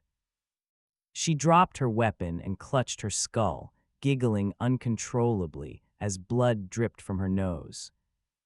The tech priests attempted to shut down the manufactorum's power. Kefka sang a song that coaxed the machine's spirits to his side. Pistons stopped in mid-stroke. Conveyor belts reversed. Furnace doors opened and closed. Robotic arms reached out and grasped the Astartes, lifting them from the ground. He ran across the walls like gravity did not matter, planting kisses on helmets that corroded the ceramite. He pulled down pillars with a gesture. He stitched them back up before they crushed his opponents, just to see their relief fade. He painted the air with trails of light, leaving afterimages that delayed reactions by milliseconds. In battle, milliseconds meant life or death. He turned melta beams into rainbows that bent around him. He carved his mark, a a stylized smile, into the floor with plasma stolen from a sister's weapon. Despite his tricks, the Deathwatch fought with grim determination. They adapted, switching to melee when ranged failed. They used faith as armor. One Astartes managed to land a blow that severed his left arm at the elbow. Kefka stumbled. He stared at the bleeding stump. He laughed and shoved the severed arm into his mouth, chewing. He swallowed. A new arm sprouted from the wound, covered in motley. He waved. The Astartes hesitated. Kefka blew him a kiss. It turned into a bolt of force that punched through his helmet. The battle raged for minutes that felt like hours. He had never fought Astartes before. He found them challenging. They were fast, strong, and relentless. They forced him to expend energy. He relished it. He could feel his followers' threads feeding him, but he was drawing more than he expected. He burned through warp energy at a rate that would have killed a normal psyker. He loved it. The Manufactorum shook. Walls cracked. The roof caved in places. The flames roared. Finally, only the tech priest and the Deathwatch sergeant remained. The priest lay on the ground, mechadendrites coiled around him, sobbing in binaric. The sergeant stood with his sword raised, armor dented, lenses cracked. He panted. He raised his weapon one last time. Kefka stepped forward. He touched the chainsword. It softened. It drooped like wax. The sergeant dropped it. He reached for his combat knife. Kefka placed his hand on the sergeant's chest. He looked into his eyes. He saw faith and exhaustion. He saw fear. He whispered into his ear. He said he admired his dedication. He asked if it hurt to serve a corpse that would never thank him. He felt the sergeant's resolve waver. He pushed. The sergeant screamed and headbutted him. The blow broke Kefka's nose. Kefka laughed, blood spraying. He snapped his fingers. The sergeant's heart stopped. The body fell. He stood in the wreckage, chest heaving, motley singed, blood spattered. He looked at his own hands. They trembled slightly. He had used more power than he planned. He looked at the tech priest. He told him to run. The tech priest scrambled away, babbling. He wanted the Imperium to hear about this battle. He wanted them to fear. He turned to his followers. They stepped out of hiding, eyes shining. They had seen him defeat the Emperor's angels. Their awe fed him. He breathed deep. The fires of reaction had burned bright. He had danced in them. He had not been consumed. He wondered how the Imperium would react to the loss of a Deathwatch squad. He looked up. He felt the gaze of orbiting ships. He smiled. He would give them a reason to hesitate. He left the Manufactorum, stepping over bodies, his laughter trailing like smoke. The battle against the Deathwatch had rippled through the warp like a stone thrown into a pond. The shock drew attention. It was not just the Emperor's agents who noticed. The ruinous powers, always alert to anomalies, turned their gaze toward the hive world. In their realms, the surface of the warp vibrated. Tzeentch, the architect of fate, felt a potential thread slip out of his grasp. He clicked his beak in annoyance. Slaanesh shivered with delight at the sensory overload. Nurgle cocked his head, curious. Khorne sniffed blood and sharpened his axes. They convened in the shifting court that was not a place but a convergence of intent. Kefka felt their summons as a tug at the threads woven into his soul. He could have ignored it. He chose not to. He stepped into the warp and presented himself at their court. The Court of Chaos was a shifting arena, constantly reshaping itself in response to the gods' whims. Pillars grew from slime and sprouted wings. Floors melted into mirrors that reflected past and future. Colors shifted like smoke. In the center, thrones formed from bones, silk, rust, and blades. On them sat the gods, their forms reflecting their domains. Khorne was a mountain of muscle and armor, his skull-faced helm dripping blood. Slaanesh was a figure of impossible beauty and horror, a swirling of limbs and eyes. Nurgle was a bloated grandfather, maggots crawling in his folds. Tzeentch was a towering bird, feathers made of flame and shadow, countless eyes blinking. They looked at him with hunger, disdain, curiosity, and contempt. Kefka approached, his motley bright against the warp's shifting hues. He bowed with exaggerated flourish. He welcomed them to his stage. He told them he had heard they were interested in his act. He smiled, showing teeth. Under his breath, the words came steady and low as he told them he was not there to serve. He was there to entertain, to steal, perhaps to mock. He braced himself. the warp pressed against him. The gods' voices boomed directly into his mind. Tzinche spoke first, his voice a thousand whispers. He called Kefka a thread outside his tapestry. He offered to weave him in. He promised knowledge. Kefka laughed. He thanked the bird for his attention. He said he found Tzinche's patterns predictable. He said that being woven into a tapestry sounded like being trapped. He declined politely. Slanesh leaned forward, the scent of perfume and decay wafting. Slanesh offered pleasures and experiences beyond comprehension. Kefka tilted his head. He told Slanesh that he had tasted every flavor of suffering and seen every shade of joy. He said he was curious, but not enough to bow. He asked if Slanesh could offer something truly new. Slanesh smiled with 100 mouths and promised him the pleasure of causing new emotions in gods. He considered. He laughed. He said he would cause those emotions anyway, without swearing fealty. Nurgle chuckled, phlegm bubbling. He extended a hand dripping with rot. He offered comfort, resilience, the peace of acceptance. He offered to make Kefka immune to pain. Kefka shuddered playfully. He told Nurgle that pain was a spice. He said he preferred to feel everything, to bleed and heal and bleed again. He said he admired Nurgle's patience but found his stasis dull. Khorne stood, axes in hand. He bellowed that there was only battle and blood. He offered purpose in slaughter. He promised eternal war. Kefka's eyes widened. He clapped. He said he liked Khorne's simplicity. He said he admired the honesty of his brutality. He said they were not so different. Khorne raised his axes. He declared that laughter had no place on the battlefield. He prepared to strike. Kefka raised one finger. He pointed at Khorne's axe. He turned the blood on it into ink. Khorne swung. The axe left a trail of red letters that spelled gibberish. The god paused, confused. Kefka laughed. Tzinche chuckled. Slanesh clapped. Nurgle wheezed. Khorne roared. The gods debated. They had expected supplication. They received mockery. They considered destroying him, but something stayed their hand, perhaps curiosity, perhaps the fact that he had created a reaction in all of them simultaneously. Chaos gods existed to experience and propagate extremes. Kefka embodied extremes in a way they had not predicted. Tzinche leaned forward. He asked what Kefka wanted. Kefka smiled. He said he wanted pieces of them. He held out his hands. He asked for a feather, a shard of decay, a drop of ecstasy, and a drop of wrath. The gods laughed. Then, to their own surprise, they agreed.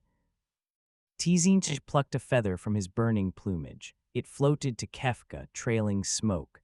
Nurgle squeezed a boil. It popped, sending a bead of pus that shimmered like a pearl toward him. Slanesh brushed a finger along his lip, leaving behind a drop of iridescent liquid that smelled like every lover's skin.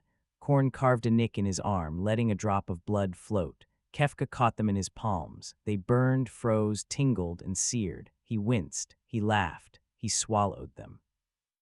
They slid down his throat, each taste unique. They lodged in his stomach, burning and nourishing. He felt a rush. He had consumed pieces of gods. He had their essence inside him. It did not make him a servant. It made him a thief and a walking insult. The gods watched. They expected him to scream or explode. He did neither. He shimmered, motley colors brightening. His laughter echoed through the court, harmonizing with the warp's screams. Tzinche tilted his head. He said that when threads resisted weaving, they often tangled elsewhere. He warned Kefka that taking from gods had consequences. Slanesh licked their lips, eyes dilated. They said they looked forward to what sensations he would create. Nurgle smiled and called him a delightful pustule. Khorne grunted, grudging respect mingled with ire. They let him go, not because they could not stop him, but because they wanted to watch what happened next. He stepped back from the court. He bowed again. He told them to enjoy the show. He spun on his heel and walked out of the warp. The essence of chaos gods churned in his belly. He felt stronger, but also more volatile. He felt desires whispering in his blood, to change things for change's sake, to indulge, to decay, to kill. He would have to master them or be mastered. He licked his lips. He tasted ecstasy and rust. He laughed. The court faded behind him. The warp rippled. The gods whispered amongst themselves, intrigued and annoyed. He returned to the hive, his mind buzzing. He wondered how their gifts would manifest. He did not have to wait long.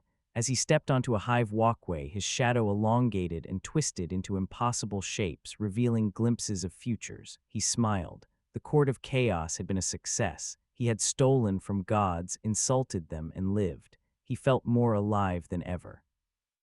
He hummed a new song, one that tasted of feathers, pus, perfume, and blood. The gifts he had consumed from the chaos gods did not remain dormant. They seeped into his essence, mingling with his own magic and the threads of devotion he had woven. They catalyzed reactions. His laughter gained new harmonics, some high and piercing like Tzinch's secrets, some deep and resonant like Nurgle's belly laugh, some sensual like Slaanesh's sighs, and some sharp like Khorne's war cry.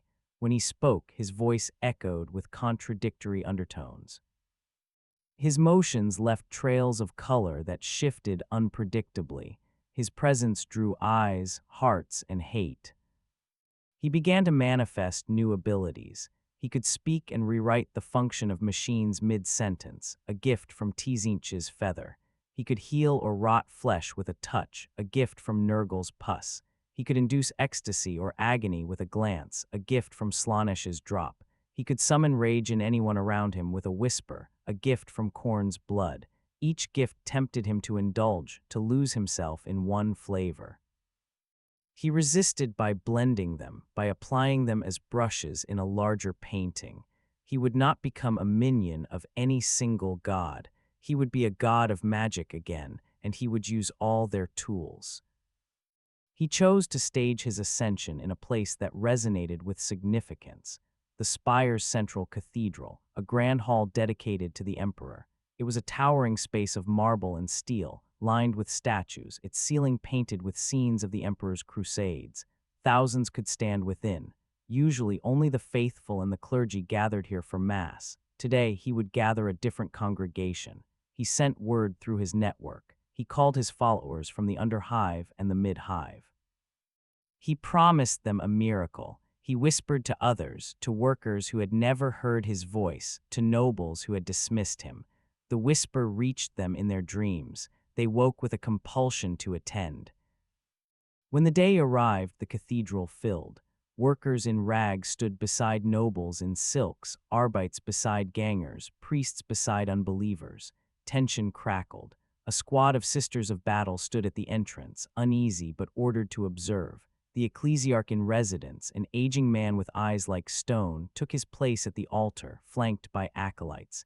He planned to denounce the heretic publicly and show the emperor's glory. He did not anticipate what would occur. Kefka entered through the main doors, motley billowing. He walked between pews, his boots clicking. Heads turned, gasps escaped. The ecclesiarch raised his crozius and began a prayer. Kefka raised a finger. The crozius sprouted flowers. The ecclesiarch stared. The congregation laughed nervously. Kefka stood before the altar. He faced the crowd. He spread his arms. Under his breath, the words came steady and low. He told them who he had been and who he intended to be. He confessed his sins of destroying worlds. He confessed his joy in chaos. He promised them a new dawn, not of peace, but of freedom from the emperor's stagnation. He invited them to witness his ascent.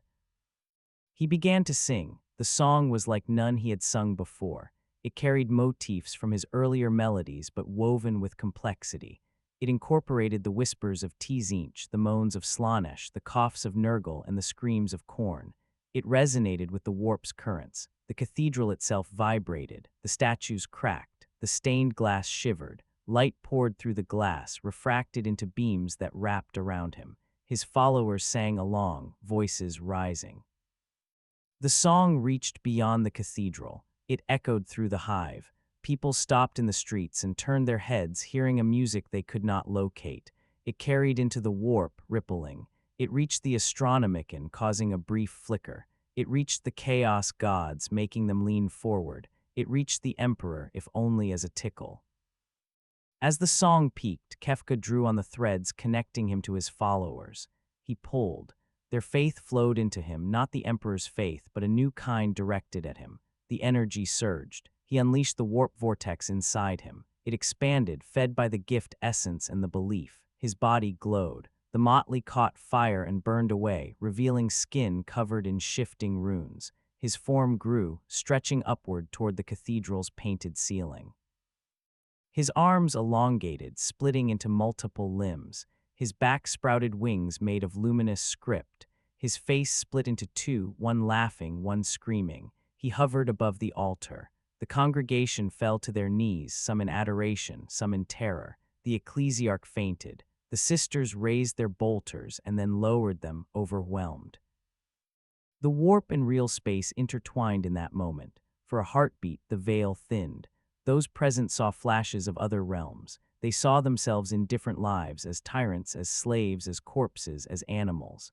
They saw the emperor's face rot. They saw the chaos gods weep. They saw Kefka towering above planets, his laughter shaking space. The song continued. He roared, a sound that was both music and command. The command was simple: break. The cathedral's pillars cracked. The emperor's statue split down the middle. The ground shook. Cracks raced through the hive spire, running like veins. People screamed. He laughed, not with glee, but with a deep satisfaction. He had done it. He had ascended. He was not yet at the height of his old godhood, but he was more than he had been. He felt the warp at his fingertips. He could pluck its strands and make them dance. The sisters regained their senses. They fired. Bolter rounds streaked upward. They dissolved before touching him. The Arbites drew their weapons. They froze mid-motion as if caught in amber. The ecclesiarch's heart burst in his chest. The nobles began to shout, then to sing along, unable to stop. Workers stared in awe. Children laughed and pointed. The mass was no longer a sermon, but a coronation. Kefka looked down. His eyes, now multifaceted like an insect's, saw everything. He saw fear, love, hate, admiration, confusion.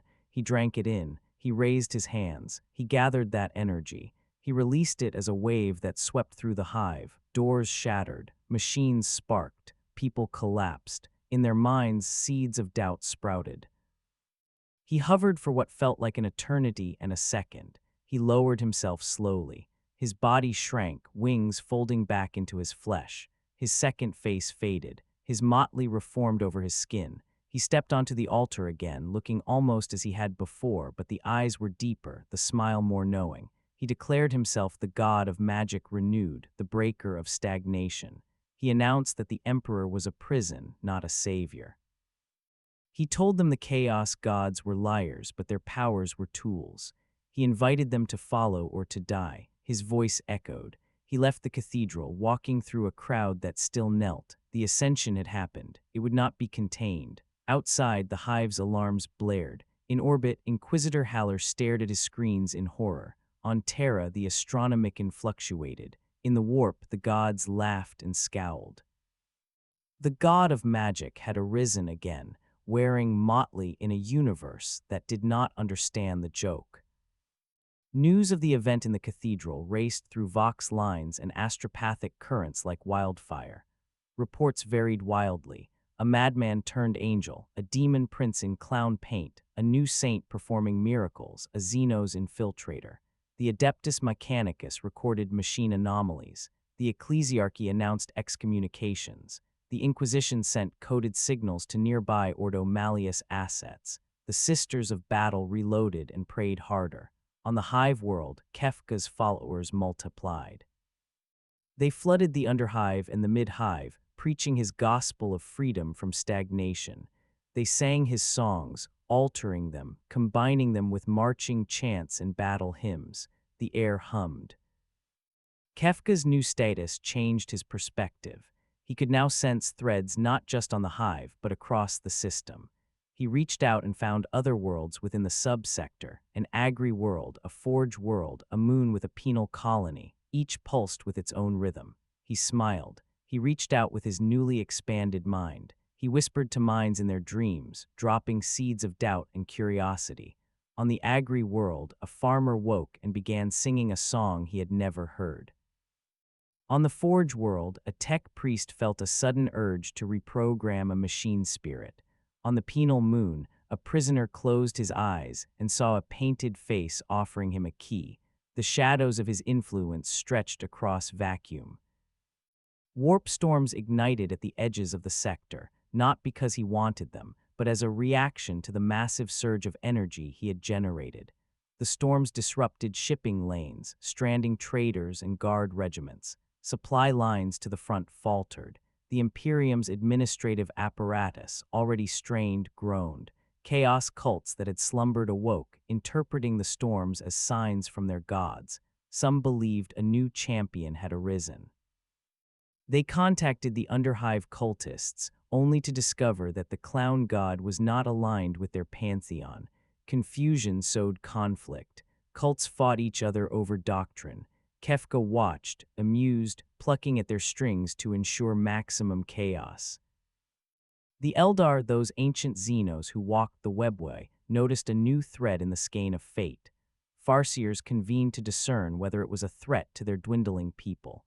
They saw visions of a painted harlequin dancing in the ruins of craft worlds, twisting their songs. They saw him laughing as exotite worlds burned. They saw him facing Slaanesh and mocking the Dark Prince. They agreed that his existence was an anomaly. Some argued that he was a manifestation of Segorach, their laughing god, returned. Others argued he was something new. They decided to watch. In the shadows of the webway, a troop of harlequins sharpened their blades, ready to meet the jester. The Tyranids, vast swarms of bioengineered hunger, did not notice him yet, but they would. The Necrons, silent in their tombs, detected a spike in warp activity and adjusted protocols, ready to awaken if it came near their dynasties. Orcs felt the itch of a good fight on the horizon and began gathering in bigger mobs. The galaxy responded to the ripple in different ways, as organisms respond to a chemical in water. The shadows he cast stretched far. He had thrown a stone into the pond of the Imperium. The waves hit many shores. Back in the hive, Inquisitor Haller ordered exterminatus protocols.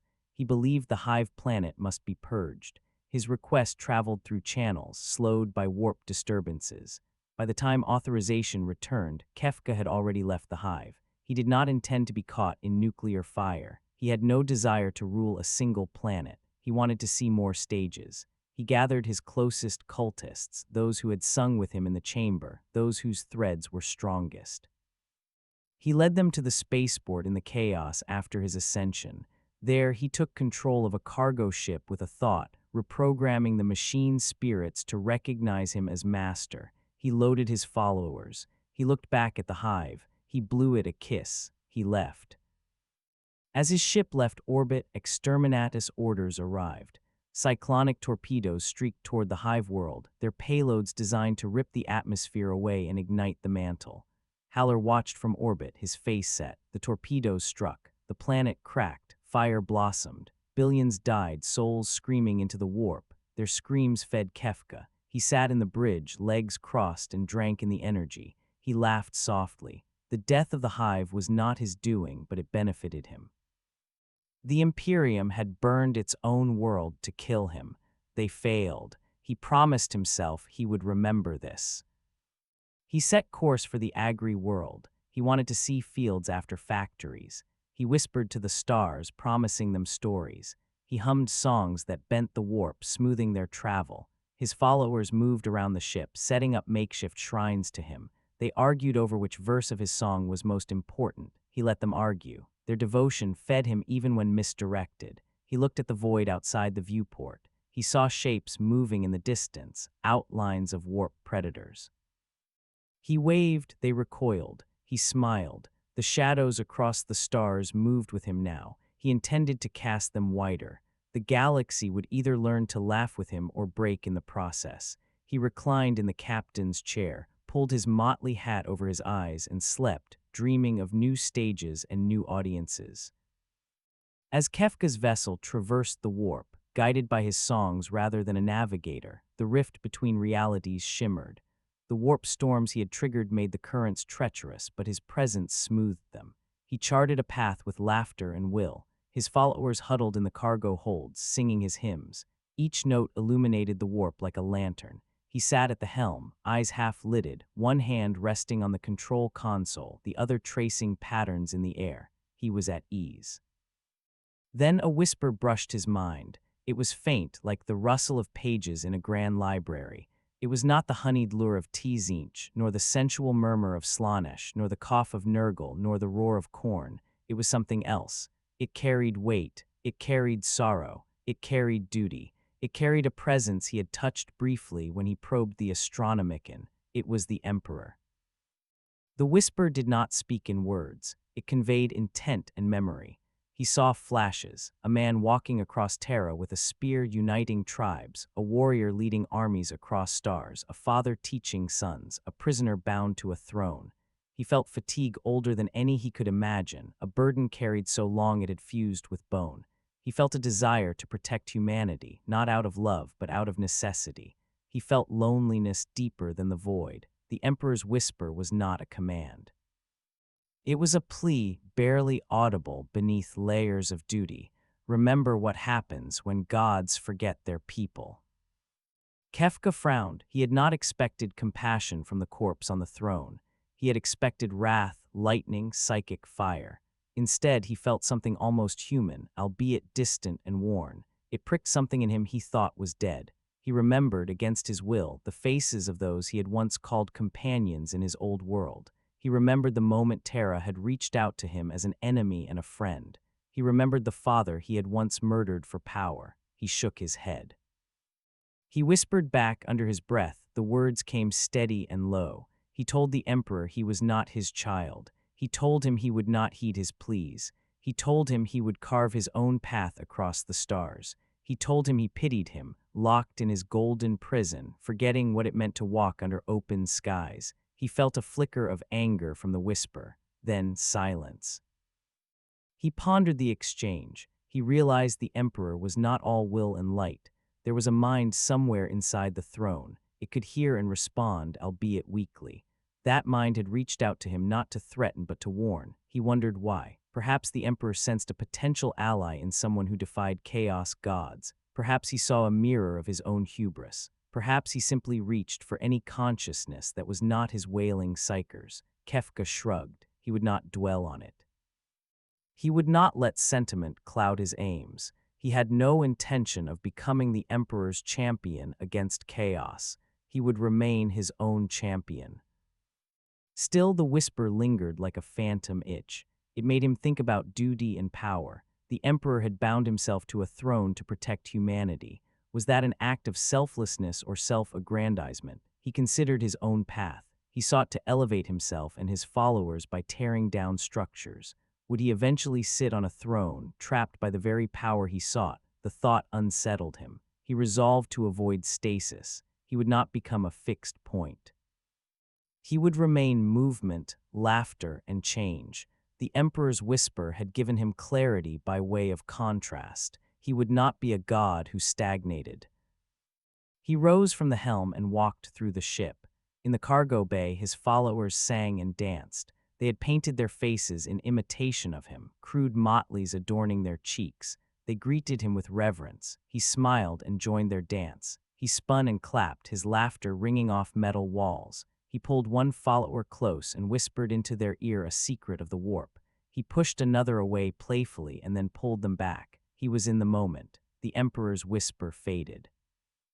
It remained as a reminder, not a chain. Outside the ship, creatures in the warp followed at a distance, drawn to the songs. Demons circled like sharks. Occasionally, one darted forward. Kefka flicked a finger and it burst like a bubble. He continued dancing. He realized that the Emperor's whisper had not weakened him. It had strengthened his resolve to avoid the trap of duty without joy. He would dance on the edge, never letting his laughter turn to a sigh. He whispered a farewell to the Emperor, thanking him for the warning. The warp currents shifted. The ship emerged near the Agri world, blue and green beneath the sun. He prepared to descend. The Emperor's whisper had been heard and answered. He wondered if the corpse would ever whisper again, or if he had used his last breath on a mad clown. The thought amused him. He chuckled. The stars awaited. The agri-world of Verdantia welcomed them with rolling fields and massive grain silos. Tall stalks of alien wheat swayed in a breeze that carried the scent of fertile soil. It was a stark contrast to the industrial hive he had left. Farmers in coarse robes drove massive plow machines guided by servitors. Priests blessed each harvest. The world fed a dozen other systems. Its population was scattered across wide plains and small settlements. It was here, amid green and gold, that Kefka's next performance would unfold. His arrival had been foretold in whispered dreams. Scarecrows in fields wore painted smiles long before he stepped off his ship. He did not intend to sow chaos through sermons here. He wanted a spectacle. His mind still hummed with the gifts of the chaos gods, the emperor's whisper, and the threads of his followers. He felt an urge to release energy in an extravagant display. He stood upon a hilltop in full view of a village, his motley flapping like a flag. He drew in a deep breath. He released it as a scream that was also a song. The scream traveled over the fields, flattening crops. It split into harmonics that only warp-sensitive creatures could hear. Demons lurking nearby winced. Humans felt a chill. The sky darkened, though no cloud moved. Colors shifted. The sun took on a reddish hue. Lightning crackled horizontally across the horizon. Farmers looked up, fear in their eyes. Then from the clouds, figures descended. Eldar harlequins in motley of their own, masks painted with perpetual smiles or frowns. They had felt his presence and come to confront him. They landed in graceful arcs, their boots barely touching the stalks. They stood in a semicircle, blades drawn, shuriken pistols ready. Their leader stepped forward, mask bearing a single tear. She spoke in a language that sounded like chimes. He understood anyway. She called him a pretender. She said the laughing god did not tolerate rivals. She warned him to leave. Kefka clapped. He told them he admired their costumes. He said he liked their acrobatics. He invited them to dance. He spread his arms. Under his breath, the words came steady and low as he invoked the mythic surge within him. Energy exploded from his body in a spiral, raising dust and sparks. The harlequins responded, their movements blurring as they leapt forward, blades glowing with monofilament edges. The scene became a whirlwind of color and motion, like a painting come to life. He moved with grace that belied his madness. He dodged a blade by bending backward until his spine seemed to break. He cartwheeled over a volley of razor discs. He laughed as he slid under a harlequin's kick, grabbing the elf's ankle and twisting, sending him tumbling into a bale of hay. He conjured platforms of light in the air and ran along them, defying gravity. The harlequins followed, their steps leaving rainbows. They slashed and stabbed with ballet precision. He conjured whips of shadow and lashed out, cracking them like thunder. The whips met blades, sparks flying.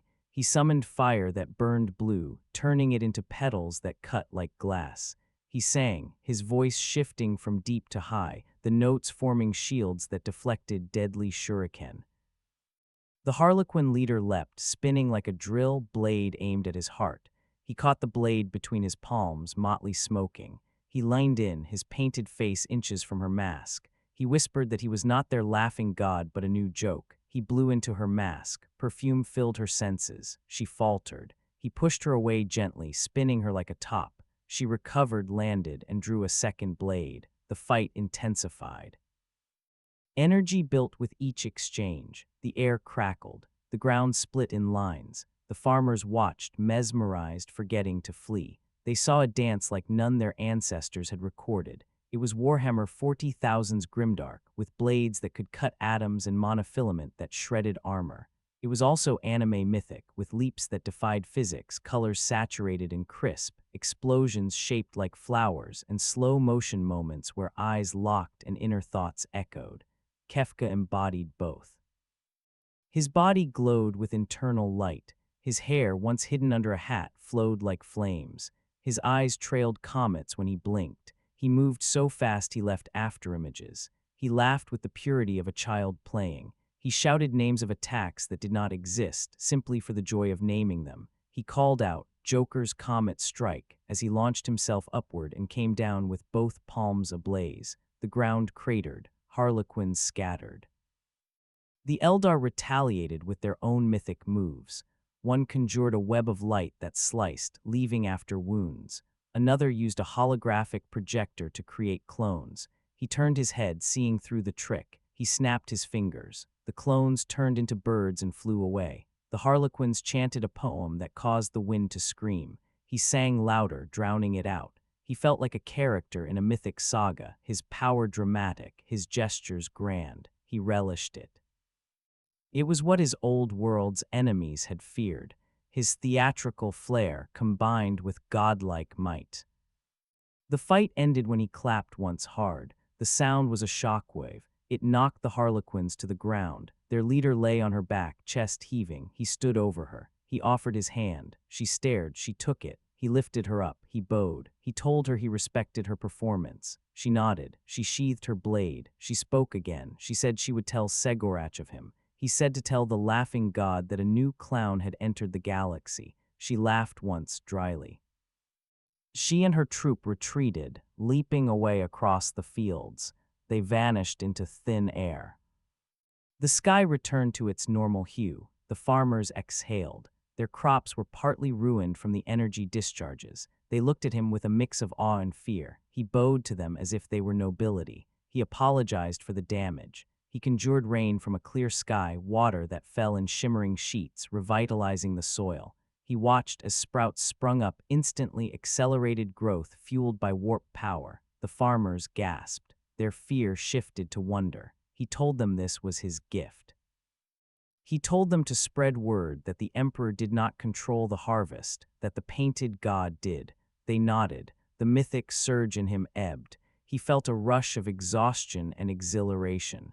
He had been at his most flamboyant and most deadly. He decided he liked the combination. As he returned to his ship, he hummed. He thought of the harlequins, their fearlessness, their grace. He had found kindred spirits in them. He wondered if the laughing god would be amused or annoyed. He wondered if anime and Grimdark could coexist indefinitely. He decided they could. He planned his next act with that in mind. The mythic surge had shown him that he could be as spectacular as any legend and as horrific as any nightmare. He would blend the two, making each appearance a performance that shook souls. The galaxy would remember not just the destruction he wrought, but the beauty of his brutality. He boarded his vessel, surrounded by followers who had watched from a distance, eyes wide. He smiled. He tapped the console. The ship lifted. It was time to find a new stage. Kefka's journey from Hive World to Agri World and beyond left a trail of altered minds and broken doctrines. Each world he touched became a verse in a song only he could hear. His cult grew in numbers and variety. Farmers, tech priests, soldiers, criminals, nobles. They all found something in his message that resonated. Some loved him for the miracles, others for the freedom to question, others for the sheer novelty. Opponents multiplied as well. Inquisitors of multiple ordos convened to discuss strategies. Rogue traders gossiped about a clown god. Chaos cults tried to claim him. Imperial citizens prayed harder to the emperor. The galaxy stirred. On board his ship between worlds, he found time to compose. He sat with a quill and ink, drawing symbols on parchment. They were not spells in the traditional sense. They were musical notations, diagrams of rituals, maps of the warp. He planned a final chorus that would weave all his acts into one grand crescendo. He envisioned a moment where his song would travel across the entire sector, perhaps the segmentum, perhaps farther. He saw millions singing along, knowingly or not, their voices syncing to his. He would use that moment to reach further toward godhood. He would push at the emperor's light, at the chaos god's thrones. He would wrap the warp around his finger like a ribbon. He would become the pivot on which reality turned, or he would burn out spectacularly. He chose a world that would provide the reach he desired. It was a shrine world, a place of pilgrimage. Its surface was dotted with cathedrals and reliquaries.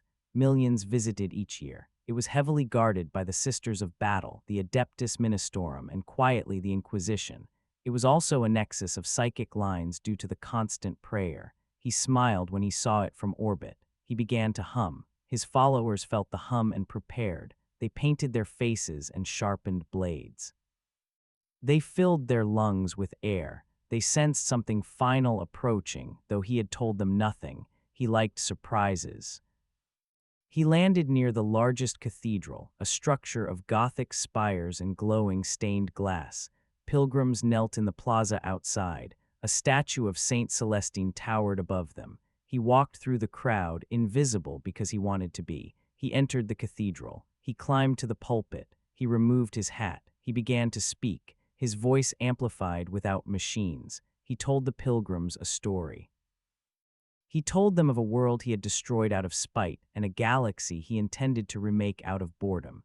He told them the emperor was a corpse. He told them the chaos gods were clowns. He told them they were free. He sang. The song was slow, almost mournful at first. It carried the weight of his memories, his rise, his fall, his rise again. It swelled gradually, picking up pace and complexity. It incorporated motifs from every song he had sung. It drew in the prayers of the pilgrims, turning them, twisting them, aligning them with his melody.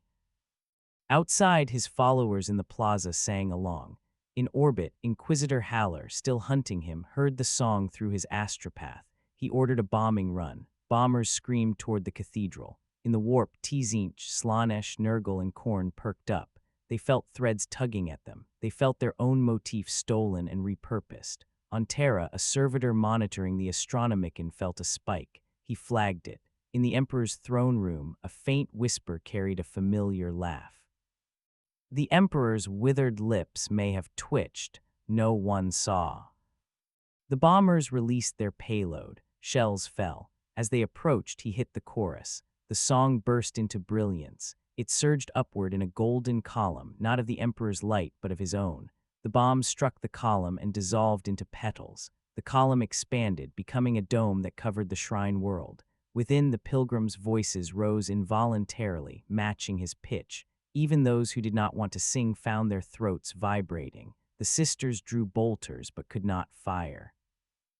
Tears streamed down faces. The song was too beautiful, too terrible. It wrapped around their hearts. It opened their minds. It split their faith. Some saw the Emperor's face in Kefka. Others saw a demon. Some saw their own reflection. Kefka reached into the warp with this chorus. He pulled. He felt the fabric stretch. He felt the chaos gods lean. He felt the Emperor's light flicker. He pushed. He sought to step beyond, to grasp the next rung of divinity.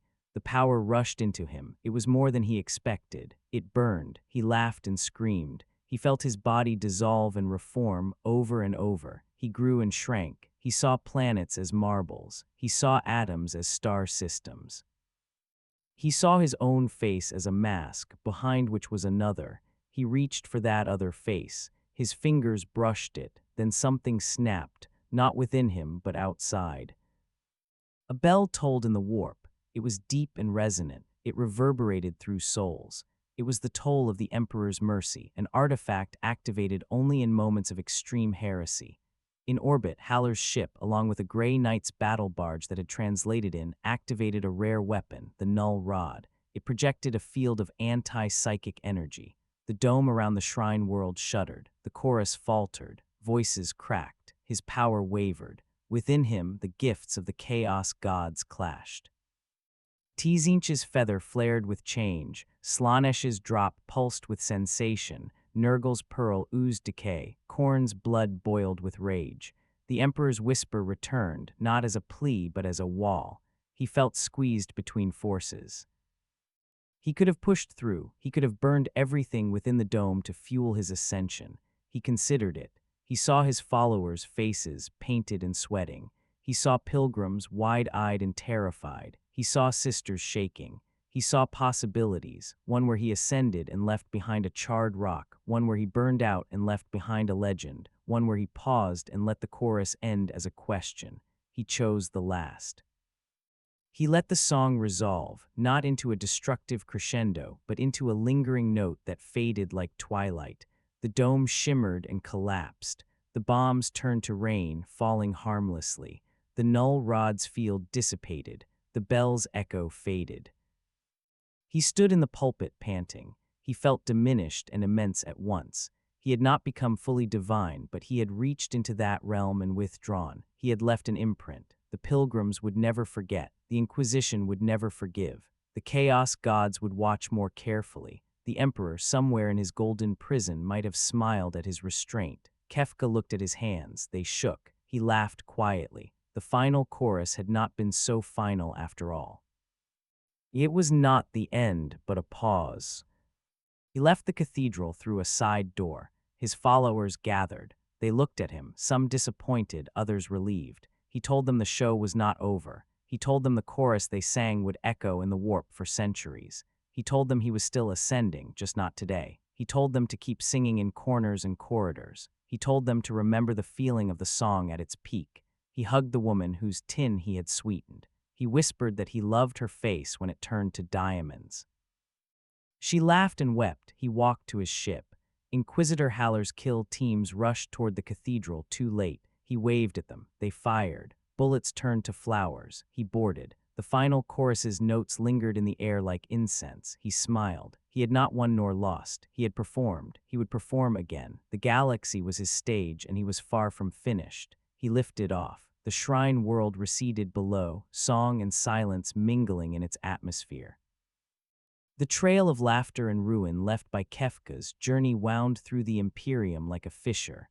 Hive worlds burned or sang. Agri worlds sprouted crops that glowed. Shrine worlds whispered songs that were not part of any hymnal. Astropaths across Segmenta dreamed of motley faces. The Adeptus Terra compiled reports. They created new doctrinal terms for his brand of heresy. They argued over whether he was a chaos god, a demon prince, or something new. They dispatched inquisitors with varied mandates, some to destroy, some to study. They burned worlds on suspicion alone. The net of paranoia tightened. On Verdantia, farmers found that their crops now grew in patterns that resembled smiling faces when viewed from above. On the Forge world he had touched, machine spirits hummed new tunes, making tech priests question their own rights. On the Penal Moon, prisoners continued to dream of keys and clowns. Some carved motley patterns into their cell walls. On the Shrine world, pilgrims sang snippets of his song under their breath without realizing. Sisters of battle, there doubled their prayers. The Ministorum instituted new litanies designed to drown out any melodic subversion. They included instructions to cover ears at the first sign of laughter. The Chaos gods observed with mixed feelings. Tzeentch plotted more elaborate schemes to entangle or destroy him. He admired the theft of his feather but resented the unpredictability. Slaanesh found him intoxicating, a performer of exquisite sensations, and wanted to taste him fully. Nurgle watched like a doting grandfather, curious whether his little pustule would grow or pop. Khorne sharpened his axes, eager for a reckoning. The Court of Chaos remained a volatile audience. The Emperor's whisper did not come again, but the Astronomicon occasionally pulsed in ways that suggested he had left a mark. Some astropaths began to incorporate a new symbol into their sigils, a stylized smile. The Grey Knights, sworn to combat demons, requested more warp-resistant equipment. They prepared incantations specifically designed to counter laughter. The Eldar debated whether to engage or isolate him. The Harlequins who had fought him told stories of the duel, painting it as both cautionary tale and inspiration. Some thought he was Segorach's herald. Others thought he was Segorach's antithesis. In the webway, the laughing god listened and considered whether to reveal himself. Kefka himself continued traveling, never staying long in one place. His cult became a decentralized movement, fracturing and evolving. Some cells focused on acts of kindness, inspired by his early miracles, sweetening tins and healing lungs. Others indulged in wanton cruelty, bombing cathedrals and blaming the emperor. Still others became street performers, telling jokes that doubled as spells. He did not control them directly. He enjoyed watching the variations. He occasionally intervened, nudging a cell in one direction, snipping another.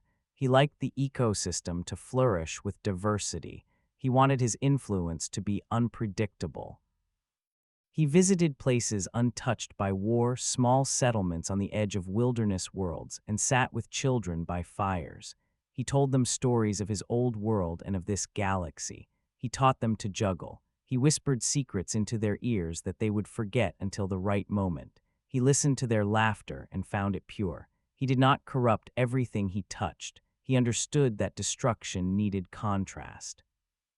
He marveled at the resilience of life, even in the Imperium's oppressive shadow. It amused him that his own existence had inadvertently sparked tiny rebellions of joy and art in places where only despair had lived. Yet he never forgot his goal: ascend to a power that could bend this universe to his whim without being chained by it. He studied the warp, the emperor, and the chaos gods. He experimented with blending their energies. He sought out lost Xenos relics, Archaeotech, and Psyker mutants. He considered traveling to the Eye of Terror to draw from its depths. He considered infiltrating Terra itself. He planned and unplanned. His path remained chaotic by design. He would surprise everyone, including himself. In the quiet of his ship, between laughter and lightning, he sometimes felt the void again. It was still there, a space that never filled. He would look at the stars and feel that hunger. He would smile softly, a genuine, almost human smile. He would accept that the void was part of him. He would decide to fill it not with meaning, but with motion. He would choose to keep moving, to keep laughing, to keep dancing. The galaxy would move with him or crack trying. He whispered a promise to the void inside him that he would never stop creating patterns, even if they always ended in ruin. He stood at the viewport, motley reflected on the glass. His ship glided through dark space. Ahead, an aurora of warp light shimmered. Behind, trails of stardust marked his passage. He raised his hand and traced a smiley face on the glass, its curved line matching his own. He chuckled. He turned away, the image fading with his breath. The universe was vast. His stage was infinite. His audience was terrified, enthralled, and blind. He loved them all. He hummed a tune, new and old, as he walked back to the heart of his ship. His cultists waited. His next act beckoned. He left the viewport. The smile drawn on the glass remained a moment longer, then vanished.